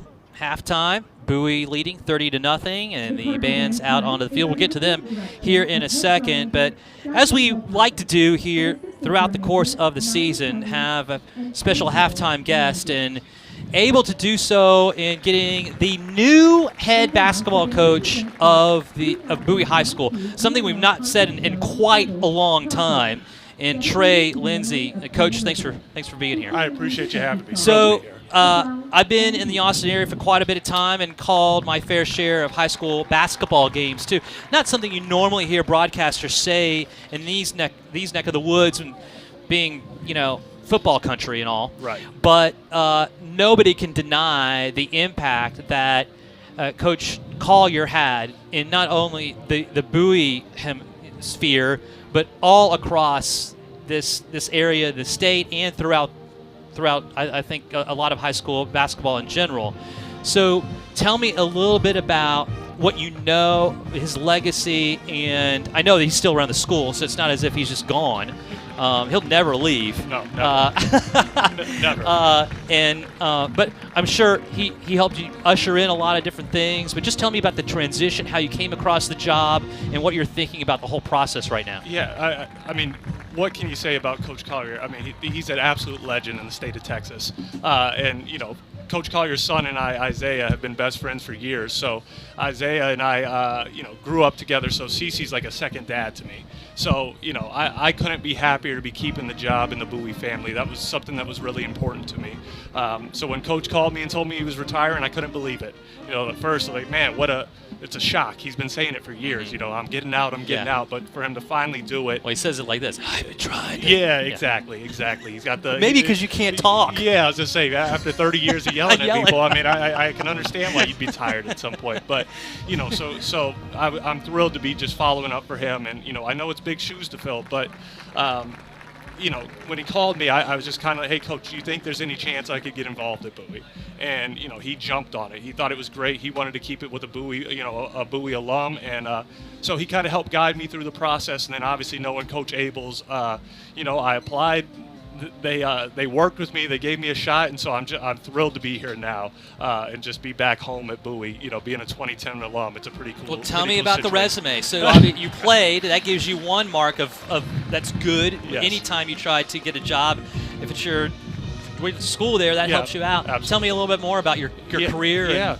So coming out of Bowie, I started my career at Louisiana Monroe playing Division I. Ended up transferring back home and played my last 2 years at St. Edward's University here in Austin. And since then, I've just been into coaching. Was a grad assistant for a year. Went out to New Orleans, Loyola University out there for a year, and then back to St. Ed's for the last 4 with my mentor and one of my best friends, Coach Cook, who's just the best. He really helped me, guide me through coaching, and help me get ready for this. And so after 5 years, my wife and I have a 4-month-old daughter. And oh, congratulations! Yeah, I appreciate That's that. awesome. So it was, I thought it was. So you're getting lots of rest. Yeah, I was just saying, no sleep anymore, no sleep. But that's not going to change with getting a coaching job. No, it's not. But I thought it was time. And when the job opened, there was only one high school job in the state of Texas I would take, and that's the Bowie High School job. Okay. So I wanted to get back home. Like I said, I wanted it to be a Bulldog running the program, and hey, a month into my first head coaching job and high school teaching job, I couldn't be more thrilled. We've got great kids, great people. It's exactly what I remembered it as, so I'm thrilled to be back. Tell me also, kind of, and I mentioned this before, and us going back and forth as we were leading up to the game tonight, and obviously we were going to talk, of what is your style? It's not your job also to fill Coach Collier's shoes, because those are his shoes, exactly. And it's your shoes coming in now. So exactly. What does it mean now for Bowie basketball to be led by Coach Lindsay. Yeah, it's a great point. You can't try to be Coach Collier because who you. can? He's a legend. That's right. So I'm trying to come in and different coaches, different styles. The guys are learning a lot of new stuff, but we're going to play a style that I feel like fits Bowie. We've got really smart kids that can execute. We're going to try to play a cerebral style. We're going to move a lot off the ball. We're going to play man-to-man defense and be gritty and tough. We're going to try to go to the offensive glass. We're going to try to do all those things. Okay. And so with all the movement and stuff, I think. So Pete Carrill, yeah, you have to have his book. We like to move the ball and we like to score it. So we're going to try to get up and down and play. Everybody says play fast. That sounds great, but I think we're going to play with a lot of pace and have a fun style to watch. Well, and then playing smart. You can play fast and not smart. Exactly. And our kids. Like sounds I said, like you have that in your. Like I said, the Bowie kids pick up the stuff quickly. We're 30-something workouts in after the summer workouts and everything, and You're our guys encouraged. we're starting to move. We're really leaving today from practice. I was talking to my assistant coach Nate Haynes, and we're encouraged. We feel like we've taken a big step, so we're really excited about the year. Okay. What's your coaching style? Yeah, I like. How do you mentor coach? Like, how do you coach kids? Are you a yeller? I can be fiery. Okay. I definitely can be fiery, but I try to make sure that they also know, it's important that they know I love them too. So I try to tell them when they do great. Sometimes, and I love you. Yeah, I try. Exactly. I try to tell them when they do great, and I also, it's also my job to make sure that they know, hey, when it's not going right, this isn't acceptable. Yeah. But these guys are used to being coached. Coach Collier did such a great job with that. These guys have been coached. They're disciplined, so it's really not an issue. They've accepted me. They, trust me. There are some days that I'm sure they leave and they're like, man, Coach can be mean. But I think we've got a really good thing going. I think we're starting to all get used to each other. I was going to say you have your own style, but I'm sure you picked up something from Coach Collier that you can adopt and use that these kids are used to as well. Absolutely. I mean. Everything Coach Collier preached for years, right? It's about the discipline. It's about playing as a team. It's about playing hard. I came into this job knowing that it was instilled in the program already, and what a great place to start with a high school program. So, it's a new coach. It's me trying to start the new era of Bowie basketball, but it's been in such great hands for so long. It's such an easy transition. Just keep it going. Exactly. That's the goal. Well, all that to be said, much like football in this district, things are not going to be easy for you when you have the West Lakes and the Lake Travises that we know are state quality type of basketball programs. Where else can we see some real challenges for you guys? All the way up and down. Obviously, Coach Lucero. Yeah, I don't want to. You're not going to say anything bad about these, but. Coach Lucero, Westlake's been in 2 state championship games, so obviously they've got the big target on their back now. But you look down the schedule now, and you got, Anderson High School, Coach Pitt does an incredible job. His guys are always ready to play. Johnson has had some young kids. They've really started to come. They've come on quickly. Austin High, Coach Ingram, who coached me at Bowie High School. I love Coach Ingram. He's terrific. He's doing a great job with those guys. Don't love him too much. Yeah, I was going to say we talk a lot. We know when it's game time, we'll be ready to go. I mean, there's not a game that you look at it, you're like, oh, that's an easy win. So with this 9-team district, it's going to be a battle every night, and we know that. So we just got to come in and focus on what we do and continue to just move forward on our end and make sure we're ready to play every night. Well, these are always tough questions, but asking about the program, where do you find your biggest strengths lying in, I always call them areas of opportunity. So right. where do you think that you can have some improvement as well? Yeah, what do you like? What do you think we need more? I think we've got a team. I think are going to win by committee. I think we've got a great group of guys. I think a lot of guys that can do a lot of different things. So, it's not always going to be the same guy every night that can beat you. So we're going to see, hey, let's get guys in and out. Let's see who's got it tonight. And so the great thing is we're difficult to prepare for because of that. The way we move the ball, I think a lot of guys will get opportunities, and the biggest challenge is, most of these teams have returning coaches. So for what it's worth, these guys are coming in and having to learn a completely new system because it's just, hey, not that Coach and I just have different styles. So they're learning, it's completely new to these guys. So we're a little bit behind these other programs that have had 3-4 years. But they don't know you, so much like you said, that's a case of game for them. I'm hoping we can surprise them a little bit. So, but I'm excited. The way where we're at currently, we've taken such huge strides from the beginning of the summer. So I just can't wait for the guys to get out there and get to play somebody else other than ourselves. Have you been able to come out to any football games since you've been gone now? This is my first one back, thanks to my 4-month-old running around. Oh, being on the road, playing road games and stuff, it's been hard. So I was chomping at the bit to get back out here and support these guys. You know, Coach Abels and these guys do such a great job and have supported me so much. So it's great to be back out here, and I'm literally watching my head manager marching out on the field right now too with the Silver Stars. So to get out here and support her as well. The programs have always, from what I've understood, and within the Bowie family, done a good job of promoting and supporting each other. It's a family. I'm sure Coach Abels is right there behind you. A lot of these guys were there when I was in school, so it's cool to be on the other side with them now and have a little different relationship than we did when I was running around as a student. But man, everybody at Bowie's been so great welcoming me back and helping me, get my feet under me as a first-time head coach and a first-time teacher. So I can't say enough good things about what's going on. Well, it might be interesting if we try to get you on the air a couple of times. I'm sure I would love that. Yeah, I'd love to be here anytime. I love Bowie. It's my home. So hey, anytime I can be here and support, I would love to do that. Coach, appreciate the time. It's great. I appreciate you having me. We'll have you. Hopefully, we can have you up again. Absolutely. Okay. Thank you so much. That was Coach Trey Lindsay, and able to join us here at halftime. First-year head coach of the Bowie Bulldogs, and spelling Coach Collier, a legend within his own name. There, not a lot to be said in that capacity. We're going to take a break to watch the band, and that we'll throw it to that. And with that, also, again, just a reminder: the score 30-0, Bowie on top of Del Valle, and the Bulldogs will receive the ball to start out that second half of play. This is Bowie Bulldog football.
Ladies and gentlemen, again, the James Bowie Superstars and their special guest.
And now, ladies and gentlemen, setting up on the field, please join me in welcoming the award-winning and nationally acclaimed James Bowie Outdoor Performing Ensemble.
The Bowie Outdoor Performing Ensemble is under the field direction of drum majors Preston Hayden, Cole Pennington, and Catherine Leone.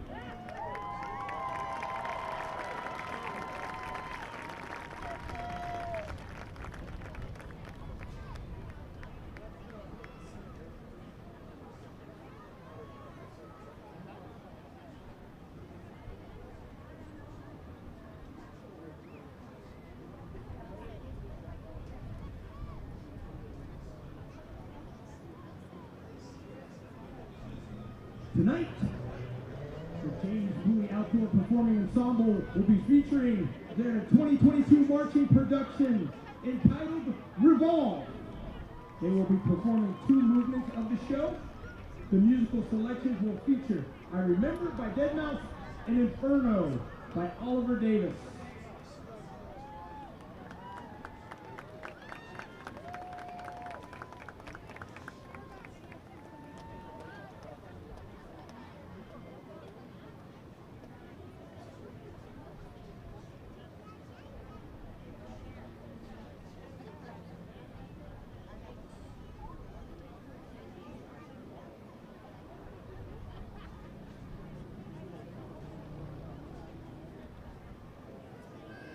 The music arrangements will be by Evan Van Doren, drill design by Matt Hartwell, show coordination and design by Jeremy Spicer and Rick Subel. Ladies and gentlemen, the James Bowie High School Outdoor Performing Ensemble.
The Blue Band is under the direction of Jennifer Hanford, Tyler Jacks, Joshua Bailey, Reed Paxton, and Daniel Riley.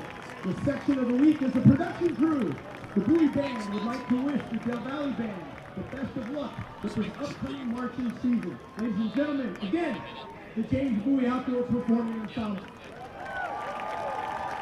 Do you have an aging parent or grandparent who needs health care at home? Robinson Creek Home Health and Hospice can help. Our skilled, compassionate healthcare staff treats patients right where they want to be, in the comfort of their home.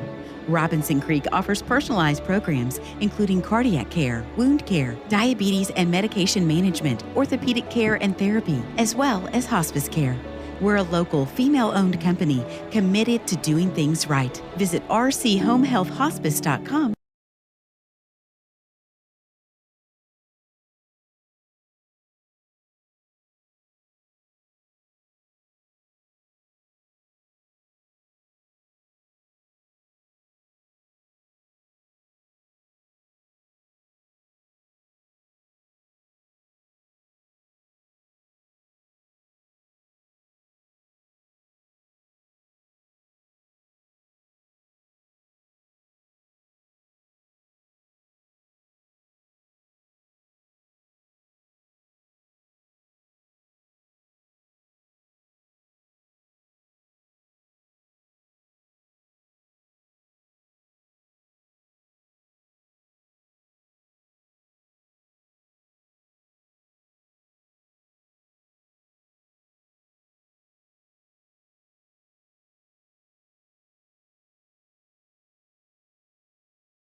Do you remember what's happened?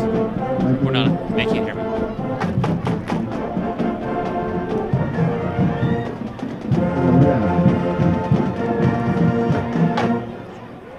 Fourth down is long.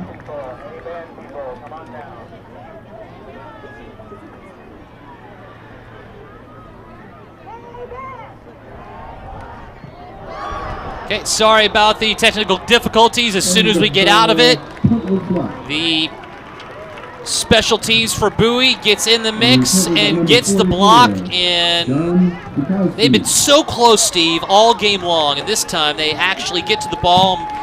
Bukowski gets on top of it to recover it, and now we can say all three phases of the game have looked more than solid tonight. Absolutely, and you got to take the ball off the foot of the punter, and that's what they did. Finally, that punt team came through with reckless abandon. They've been coming through pretty well all evening, but they get the foot and they get the ball off the toe. And as you mentioned, number 44 with the recovery, and now a short field inside the red zone. Oliver Ray in at quarterback now, spelling Connor Kenyon, who will end the night with 5 touchdown passes. Here's the handoff right-hand side as we get some more substitutions in. This one is Jaden Boudouin, who we saw, the junior running back last week against Cedar Ridge, have a couple of nice runs. Yes. This time he does as well. Nearly 8 yards on the carry, nearing the 10-yard line. They'll bring up a second and short. Good opportunity for Oliver Ray, the holder.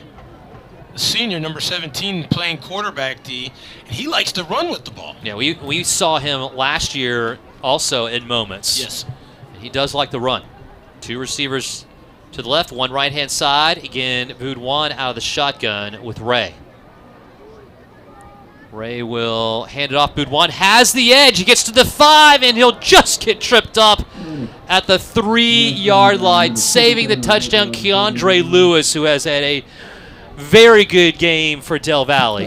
Right. And that will be a first down and goal to go. That far side was open. It was a foot race and just tripped up at about the 4 lanes and lunges to the 3, probably the 5, and gets him to the 3. But it's now first and goal, D, from the 3. And as mentioned, I wonder if Oliver Ray wants to do his best. Josh Allen, 17. Matthew Martinez is out far right-hand side.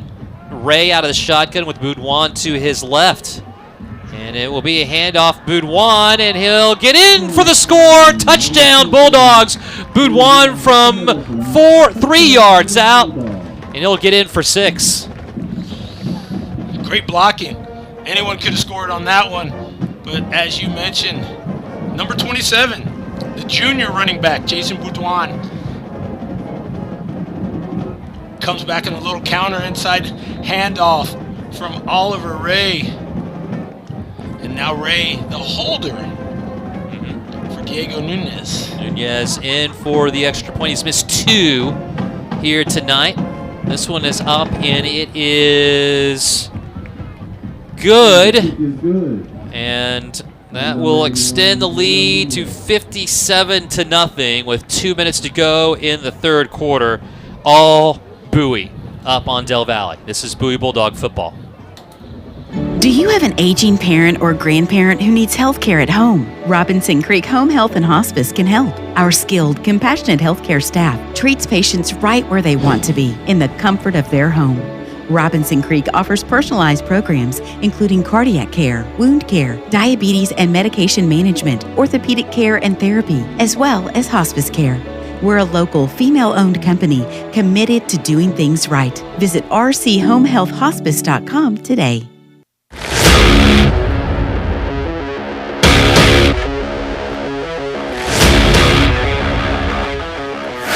Two minutes flat left here in the third quarter of play. Dee Hanson joined by Steve Foster here in the Vype Live Network. 57-0. Bowie leading here at home against Del Valle. The most points scored by Bowie against Del Valle in their series history, and they're looking for the first shutout in the series as well, with a goose egg on the board and still another quarter to go. Well, you talk about the special teams being that third team, and they seem to be doing well, but they're kicking to a pretty good return team. And it is fielded going up the middle from the 30. And to the 33, 34-yard line. A little bit of a decoy there. Malcolm Smith was the one bringing it up, although some people went with Brock Foster, who acted as if they had the ball. And I kind of went with Brock. And then when I saw him look over, he didn't have the ball. I was like, oh, where'd the ball go? But I noticed a few of the defenders for Bowie went with him as well, so I don't feel too bad. Stay in your lane. Stay in your lane. Not something I'm noted for. Gerlich coming out on the field. Sophomore has been hounded all night long. And Joel Jordan, the sophomore running back, will join him. And JJ getting the ball. Sprints right-hand side, just tripped up at the 39-yard line. And had that not happened by Reagan Cooper, who has also been playing very well. Had a nice game against Cedar Ridge last week. That might have gone a little bit farther there for the sophomore running back, JJ. Well, yeah, you're absolutely right. Good gain on first down, and now Del Valle showing twins. 2 receivers behind each other, either side. And there will be a keeper, though, by Gerlich, and it didn't matter. He got destroyed by Michael Villarreal, the junior linebacker, and he'll lose about 3 or 4 in the play. Who did not fall for the banana in the tailpipe. He did not go for the fake. He just kept coming to the quarterback, and as you mentioned, that's a 5-yard loss. Man, in the tailpipe. Here is Gerlich now, and it's going to be JJ to his left. 2 receivers left, 2 right. And the pressure continues going up the middle. Gerlich has to run for his life. Hits the edge and then throws it downfield. It will be caught. Incomplete, out of bounds. An excellent effort, though, by Gerlich. Falke was his only option, and the coverage was there as well. But Gerlich, the focus he had to have on that play just to get the ball away was pretty impressive. He slid out near side to us, and he was being hounded by Reagan Cooper, who was pushing his own the Del Valle blockers into the pathway of the quarterback, still able to get the ball away, but throwing to a receiver who had to make the catch out of bounds. 35 seconds to go in the third quarter. And Juan Martinez in to kick it away at his own 20-yard line. And Carmine Eli is still in there. There's a very wobbly snap back, and this time, though, it goes right over Carmine's head, and he wisely lets that one roll. And I don't know if he just misjudged it a little bit. It didn't come off the foot cleanly either from Juan Martinez. So that was just wonky altogether. And ball will be spotted all the way back to the almost that 6-yard line, the far side hash, 1st and 10. And Oliver Ray and company will come back out there. Yeah, and I would believe that Coach Brannion would want to run some clock. 20 seconds left in the third quarter, D. And then maybe get a first down or so and then come back and see what you can do in the fourth quarter when you flip and you go from east to west and run some clock, get some running plays going, and let this clock run out if you're Bowie. You certainly want to pump the brakes, but you also don't want to let an opportunity for a lot of these players who don't maybe see a lot of game action to not be able to show off what they are trying to do out there, which is play hard. That's right. And off goes out right-hand side. Good run, 5 yards on first down, and this clock now with 5 seconds to go in the third. That will conclude the third quarter of play, and on to the fourth we go.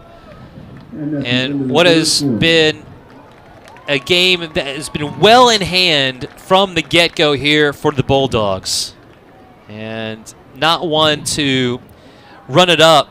Coach Abels, I imagine, will take the air out of this one for the majority of the fourth quarter. Well, I think if you want to keep the clock running, D, right, you hand the ball off. You don't want incomplete passes. You don't want to go out of bounds. You want to stay in bounds, and you want to have – the clock is now your friend.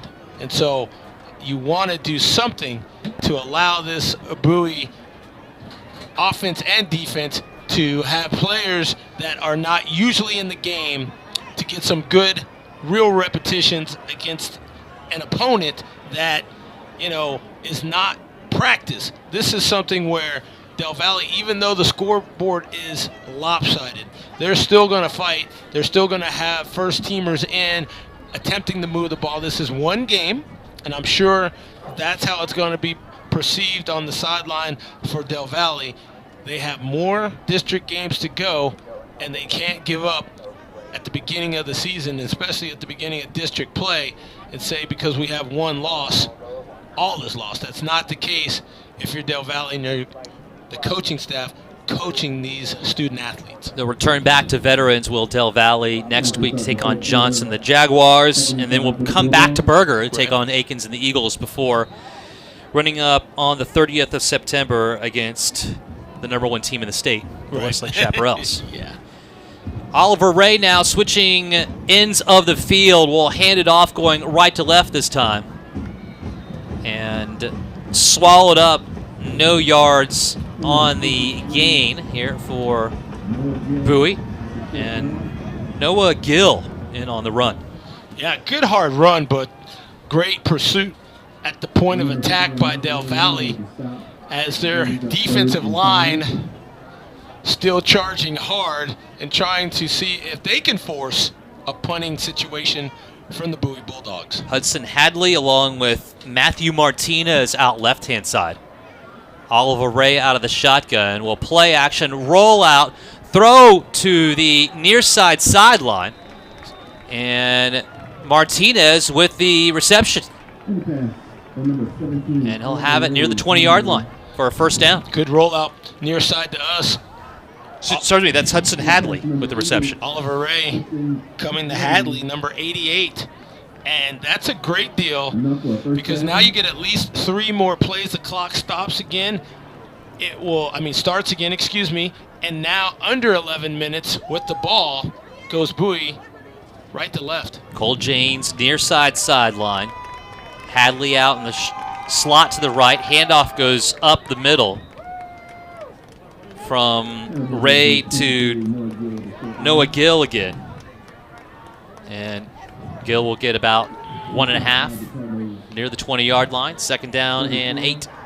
More importantly, maintaining possession of the ball means that you get to work on the clock. And Oliver Ray, the senior, he's not going to be rattled by the play clock. He's still got 20 seconds on that. He's going to work it down and get these plays run, tell his guys to stay in bounds. Already moved the chains with the pass, so he's good to go from that quarterback spot. Keeping everybody calm. And now he will keep it and run with it on the edge. He gets to the 25 to the 27-yard line. Out of bounds. Could have had a chance for the first down had he stuck that ball out. Well, Russell Wilson-esque, as you know, Russ likes to. Or if you're going to do that, don't hit me, but I'm going to get more yardage. Well, stay in bounds. Go down, and stay in bounds and keep the clock running. Probably cost yourself 40 seconds. But look again, good run, good recognition by Oliver Ray. Came near side to us, picked up great yardage. 3rd and manageable at 3rd and 1. 3rd and 1 on the 27 for the Bulldogs. Ray out there again, will keep it right-hand side and break it back in. He's at the 30, down to the 35-yard line. He is wrestled down there. And Ray, he is a smart runner out there. Doesn't try to do too much. And Andreas Lopez making the stop. Good decision, because I think if that ball would have been handed off to Noah Gill inside, it looked like the pursuit of the defensive line was focused on the running back, not the quarterback. And again, a little bit more of a runner is Oliver Ray. 2 receivers left-hand side. Martinez and Hadley. And it will be a handoff and finding the seam, bursting it up the middle. Gill will get to the 30 before he's drugged down near the 23-yard line. 42 yards, and Gill getting a little assistance at the end of that run, trying to see if he needs any assistance to get off the field, and he does. May have rolled the ankle a little bit. Left leg, he's favoring it. Jump off on one leg, that right leg, to get off the field. Sits down. Sorry to see that after such a nice game. Oh, yeah. That was a good read coming near side off tackle. That B gap between the guard and tackle, well blocked by the offensive line of the Bowie Bulldogs. And, they've got a guy that's come back to help on the offensive line, Kyle Olin. Logan McCree-Brown will be in. Now he'll get the handoff, tries to find room right-hand side, and does not. There's a late flag in as well.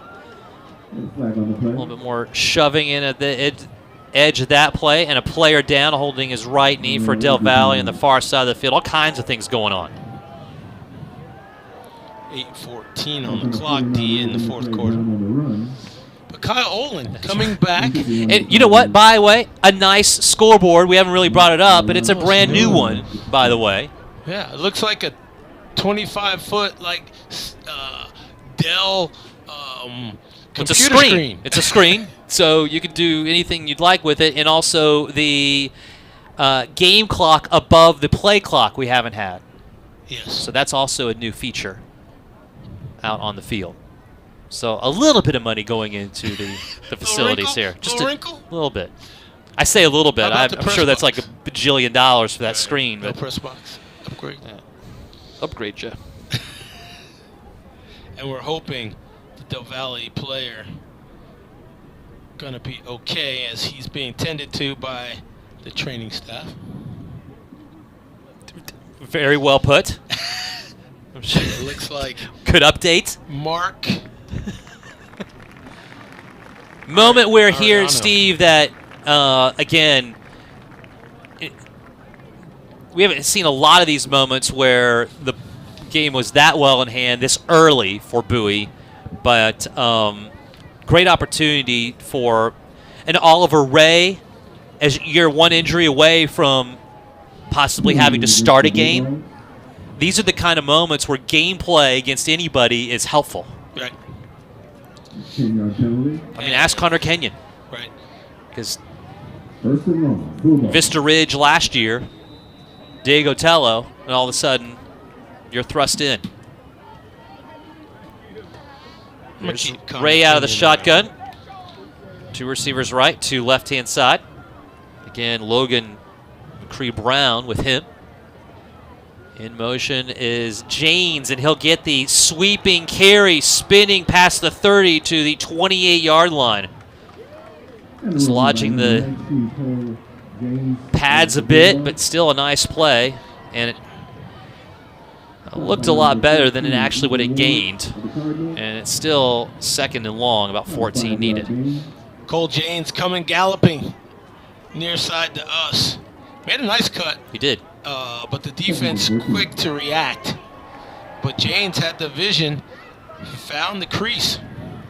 Reagan Cooper now, who's listed as a fullback as well as we've seen him play linebacker extensively. Be in as your primary back. Handoff sweeping out from left to right, though, is Martinez. And Matthew Martinez will get near the first down, about 2 yards shy, and that will bring up a third down and, near the first down marker. The line of scrimmage is what I'm trying to say. It's now 3rd and 12. I'll get it here in a second. Good job. A good job by this offense to move the ball. They started on their own 6-yard line, D, and then flipped the field because the quarter ended in the 3rd. Now in the 4th, Oliver Ray Inc. on the offensive side of the ball. The Noah Gill run has a lot to do with the looking for Noah position Gill of the ball now, and he left based on getting hurt, and now it will be Reagan Cooper who will churn his way near the 21-yard line. And make it the 22 officially, and that'll bring up a 4th down and around 7 to go here. No reason not to go for it. Keeps the clock moving. You've got about 6 minutes, 8 seconds to go right now. The game clock at 32. So you get under 6 minutes, D. Dougie Fresh like 6 minutes. And you have to be an old school hip hop guy to pick that one up. But the fact of the matter is the clock is the friend of the Bowie Bulldogs, up 57-0 against Del Valle. Not looking for any much more to add on here. No. Typical Jeff Abels fashion. Unlike some other schools in the district. Wow. Here is Reagan Cooper, who will switch out from left to right. Ray will sling it out right-hand side. Caught by Cole James. Stays in bounds, streaking down the right sideline. Pushed out of bounds at the 8-yard line. Cole James, give me some. Keandre Lewis with the push out of bounds on James. And Lewis, who has played a magnificent game all night long and has been very busy as a defender, just puts his head up in the air after pushing James out of bounds, saying, I have to be out here still and able to get the stop. Do you think he got up and said, I'm Cole James? I don't know. I hope he didn't. I don't think Keandre would love that too much. Here's Ray with Cooper to his right. I'm sure Cooper's going to get the handoff. He does. And he'll break it back inside. Cooper going for that end zone, staying upright, trying to push closer to that goal line. No indication yet from the officials, and Reagan Cooper gets in for 6 from 9 yards out. What an effort. Great job. Again, Cole James on 4th down, converting from Oliver Ray, and then a gutsy counter play on the left side of the line, the B gap between the guard and the tackle, but everybody got a push on that offensive line for the Bowie Bulldogs, and number 47 guts it out into the west end zone. Reagan Cooper with the touchdown. Yes. Here is Diego Nunez with the extra point. Snap back, Ray on the hold. The extra point is true. 4:40 left in the contest, and Reagan Cooper's TD makes it 64-0. 4:40 left in the game, and it's all Bowie here on Del Valle. This is Bowie Bulldog football. McLean Family Dental is a proud supporter of Bowie football. Locally owned and operated by Dr. Deidre and Dr. James McLean. We are so excited to be celebrating over 10 years of providing compassionate, conservative, and comprehensive dental care for patients of all ages in Circle C, Shady Hollow, and Southwest Austin. From your friends and neighbors at McLean Family Dental, go Dogs!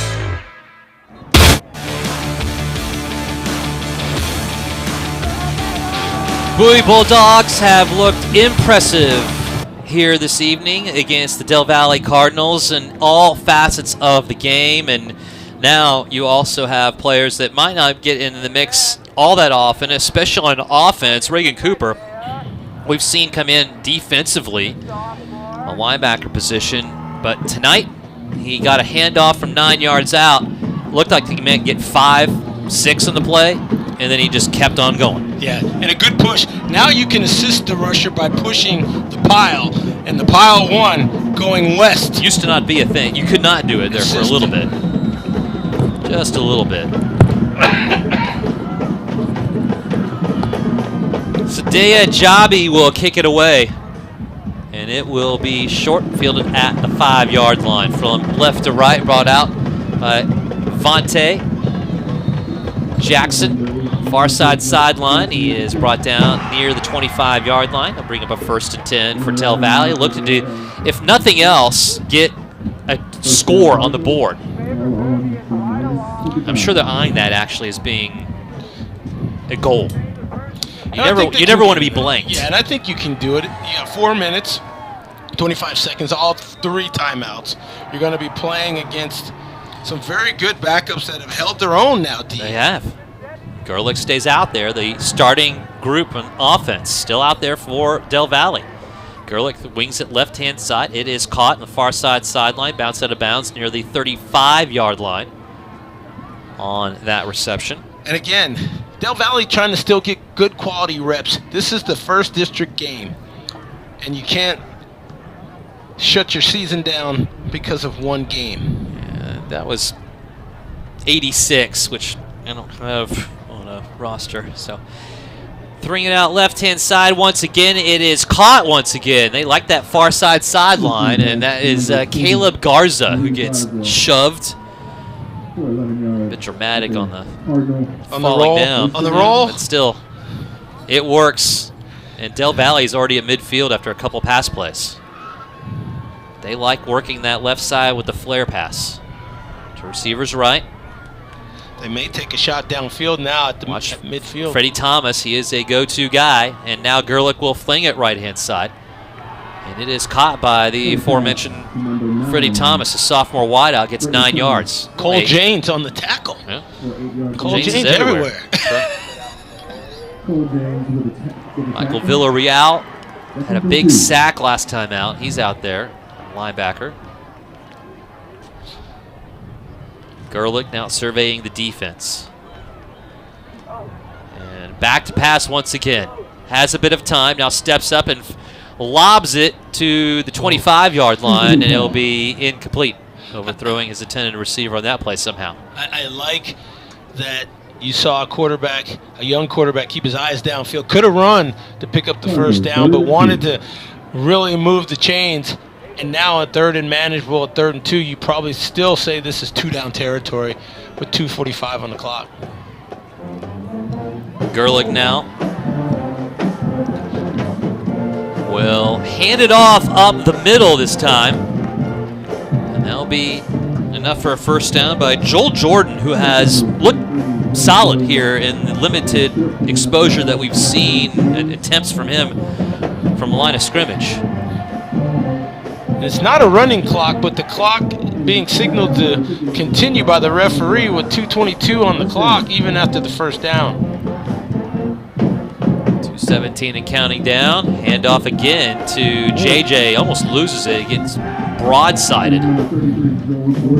Logan McCree Brown also in on both sides of the football. Makes the hit. Is he LMB? LMB. Sounds good to me. Yeah, you know me. Okay, 2nd down and 9. No fun zone until there's a W on the board. Okay. 4 wideouts, 2 split to each side. Gerlich throws it, and it will be incomplete, in and out of the hands of his intended receiver, Travis Hughes, who nearly took his helmet off in disgust that he couldn't catch that, and throwing it down on the ground. Wisely keeps it on his head. Yeah, because he had to come out for a play. Coach would not have appreciated that. A drop and an excuse me for one play. Again, 4 wideouts, 2 split to each side. JJ out left-hand side of Gerlich. And Gerlich will look downfield, has time, ranges left. Now he has to run with it, passing the line of scrimmage, and he'll get out of bounds near the first down marker. They're going to say 11-yard gain, but there's a flag on the field, in the middle of the field near the 26-yard line. There's a flag on the play. This is probably against Bowie. Picking up the first down, so does it get tacked on to the end of the run? Or is it going to be declined in the first down anyway? Let's see what we have. Ethan Hopkin on the call eventually. Well, they're bringing it back. So they're going to mark off 15, I think. There's a little bit of confusion. There is confusion. Holding against Bowie. That's an automatic first down. It is an automatic first down. But the quarterback went out at 25. So unless we got a bad spot from up here. That's possible. 1st and 10. Gerlich now left-hand side of him is Joel Jordan. Back to pass is Gerlich. He'll range left-hand side now and throw it. It'll be picked off at the 16-yard line. Trying to bring it upfield. Couldn't get much further, though, was Derek Neptune. And he makes the first interception of the game for the Bowie defense. Well, that seals. And their 5th INT of the season. First one of the game. First one of the game. There's a block punt and now an interception. First turnover of the game, and Gerlich just trying to get something downfield. You know, I saw him look temporarily to try to run the football himself, and he was just, I'm tired of trying to do these little 5-6 yard runs. We've got to try to, and he tried to fit something in there, but Neptune also just baited him a little bit and then went right in front of the receiver and picked it off. Great defensive play by number 16, Derek Neptune. Great break on the ball, D. Empty backfield for Ray, and he'll kneel on it.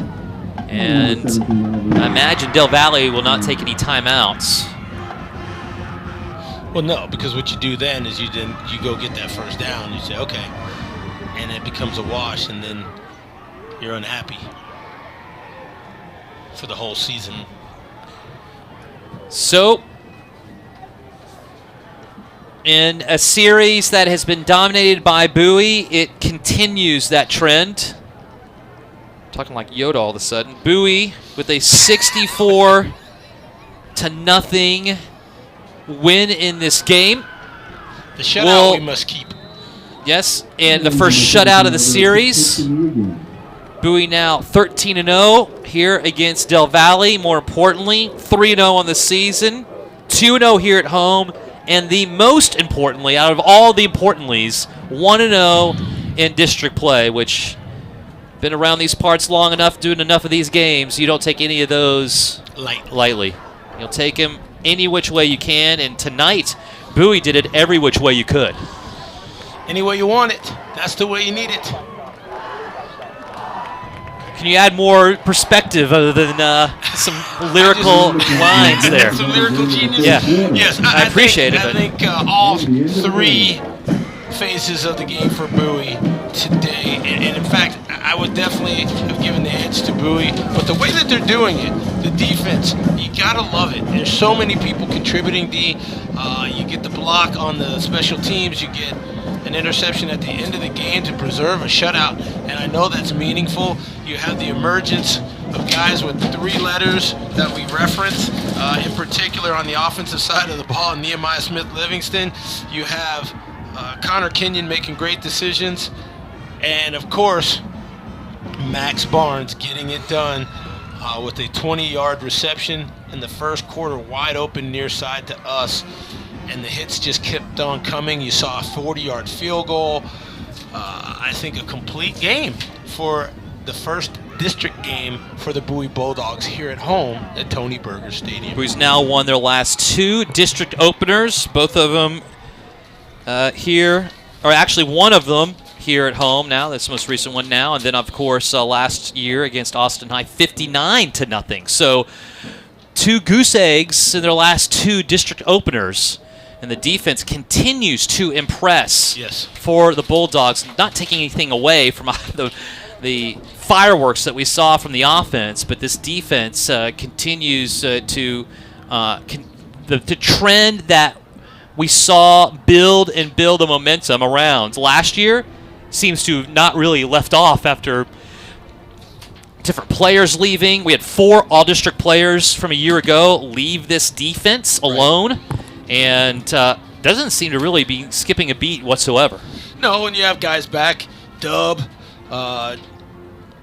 Aaron Gall, Jason Brom, a lot of people contributing that were here last year that are now filling in. You got Braylon Thomas playing both ways, a lot of good folks. Your guy who I love, falling in love with Garrett Gibson, 62, the nose guard, Tyson Chips. You're just seeing a great effort. And the deal sealed by Derek Neptune, the junior defensive back, number 16, with a great break on the ball late in the fourth quarter to preserve the shutout for the Bowie Bulldogs. You can't complain about much. 2 missed extra points, and you can talk about that. You got some returns that really were big, but besides that, D, I still give them an A. We'll look at the district landscape and wind things down here at Bowie Berger Stadium. Again, the Bowie Bulldogs with the victory here at home against the Del Valle Cardinals, 64-0. This is Bowie Bulldog football.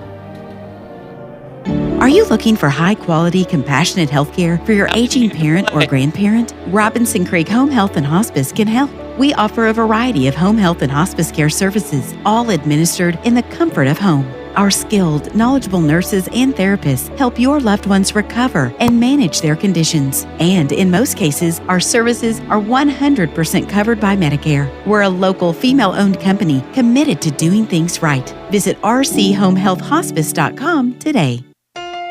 En Brave Care proveemos atención médica, primaria y urgente, adaptada a los niños de 0 a 21 años. Hacemos de todo, desde revisiones periódicas, exámenes físicos para deportistas y apoyo 24/7 de nuestras enfermeras por chat o por teléfono. Incluso ofrecemos radiografías para que no tengas que esperar horas en urgencias. Nuestra clínica Brave Care está convenientemente ubicada en el Círculo C, entre 2 centros de desarrollo infantil. Ofrecemos citas para el mismo día, los 365 días del año. Siempre podemos adaptarnos a su horario. Encuéntranos en bravecare.com y a través de nuestra app Brave Care.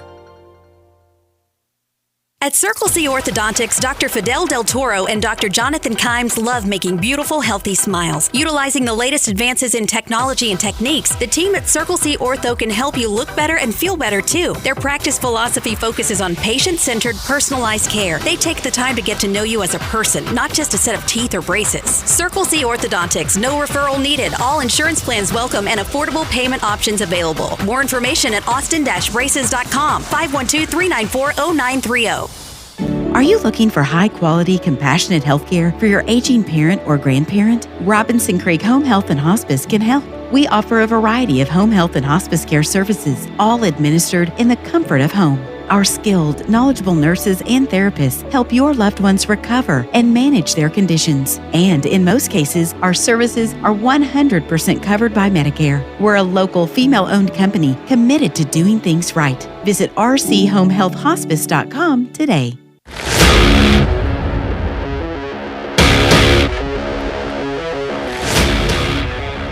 Back here at Tony Berger Stadium. It is in the books. 4 quarters played.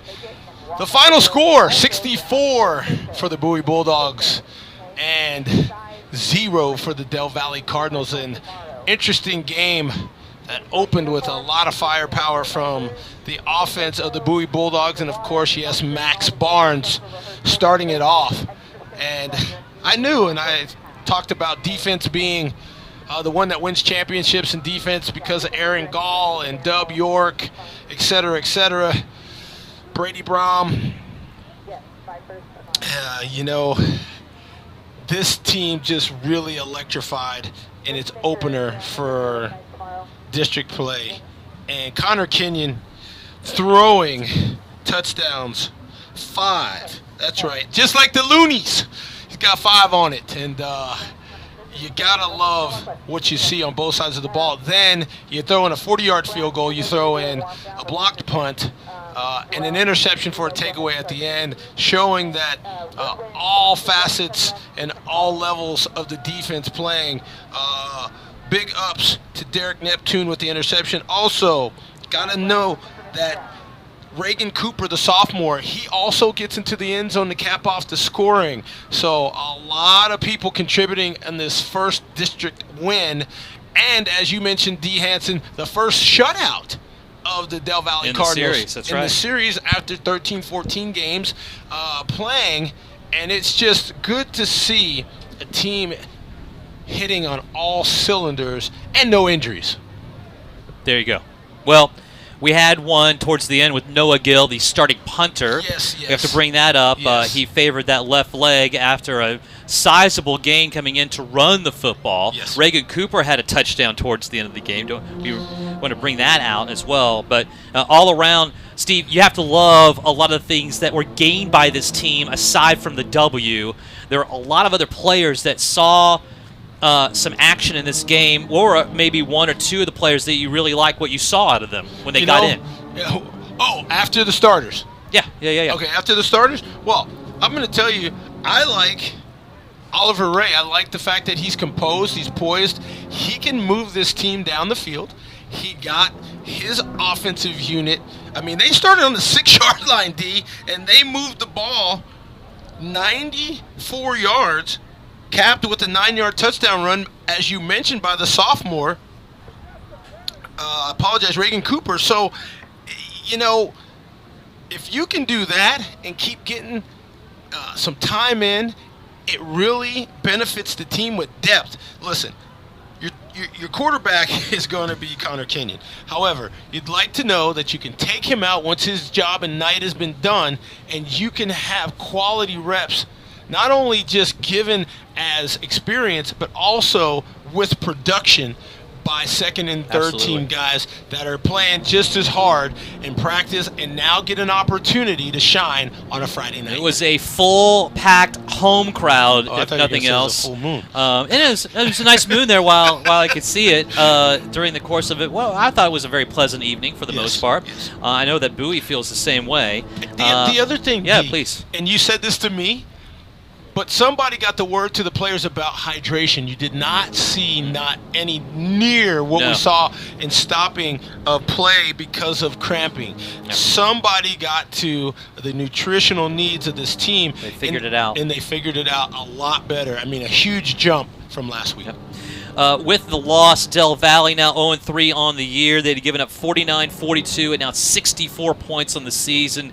That's going to be something that Coach Bobby Acosta will be working on during the course of this year. Their next game up will be against Johnson and the Jaguars there at Memorial Stadium. And Del Valle falls to 0-3 on the year.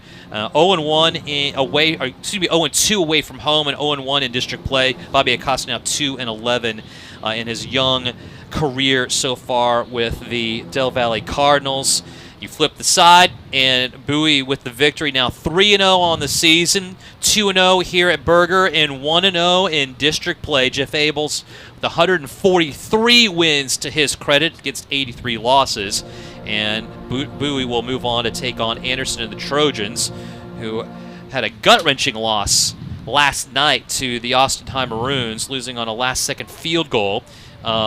And looking to bounce back. I'm sure that's going to be something that it's going to be kind of, sticking in their back a little bit for Anderson.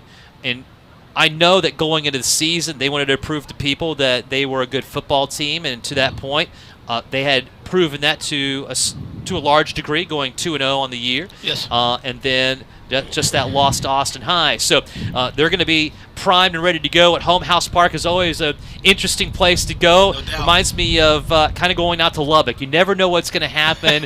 Weird things happen at night. It's always a fun place, and so looking forward to that broadcast next week. Though, looking at this game and moving forward, some of the things that you liked seeing here tonight, and maybe one area of opportunity where Bowie could improve. Well, what I really liked is Connor Kenyon finding multiple receivers to get into the end zone.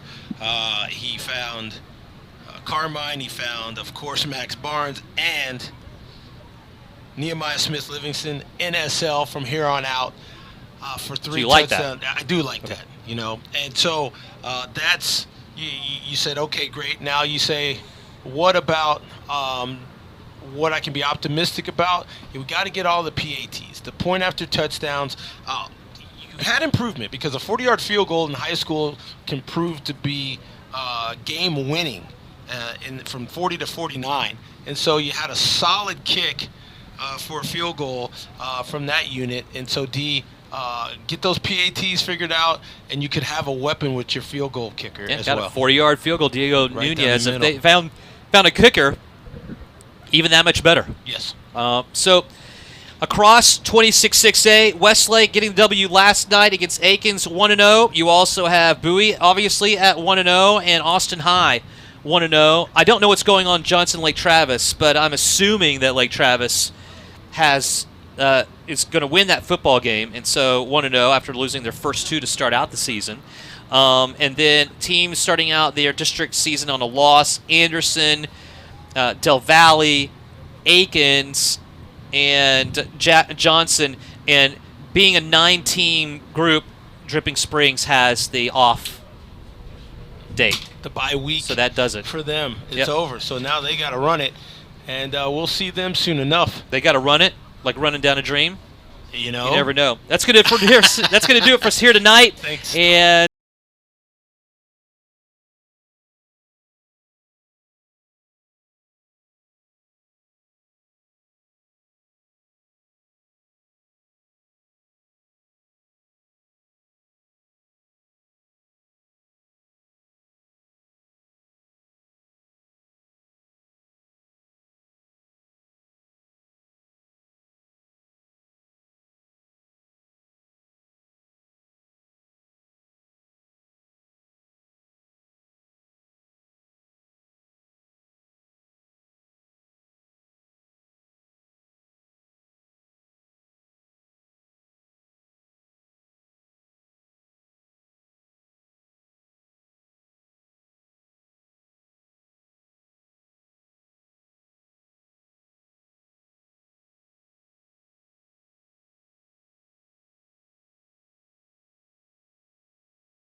The Robinson Creek Healthcare and Hospice broadcast of Bowie Bulldogs football on the Vype Live Broadcast Network has been presented by Defender Police Supply, Brave Care, and Circle C Orthodontics. Bowie Bulldogs football on Vype Live has also been brought to you by the Carlson Law Firm, Top Gun Equipment Rentals, Womack Real Estate, Nance Orthodontics, McLean Family Dental, Firehouse Subs, Family Dentistry on Manshaft, Dina Davis Team, Jersey Mike's, Specified Water Systems, UBEO, Princeton Review, Mighty Five, Chick-fil-A, Rudy's Country Store and Barbecue, Waterloo Ice House, Torchy's Tacos, More Than a Teacher, Golden Acres, Pie Bar, and Austin Community College. Bowie Bulldogs football has been a presentation of the Vype Live Broadcast Network.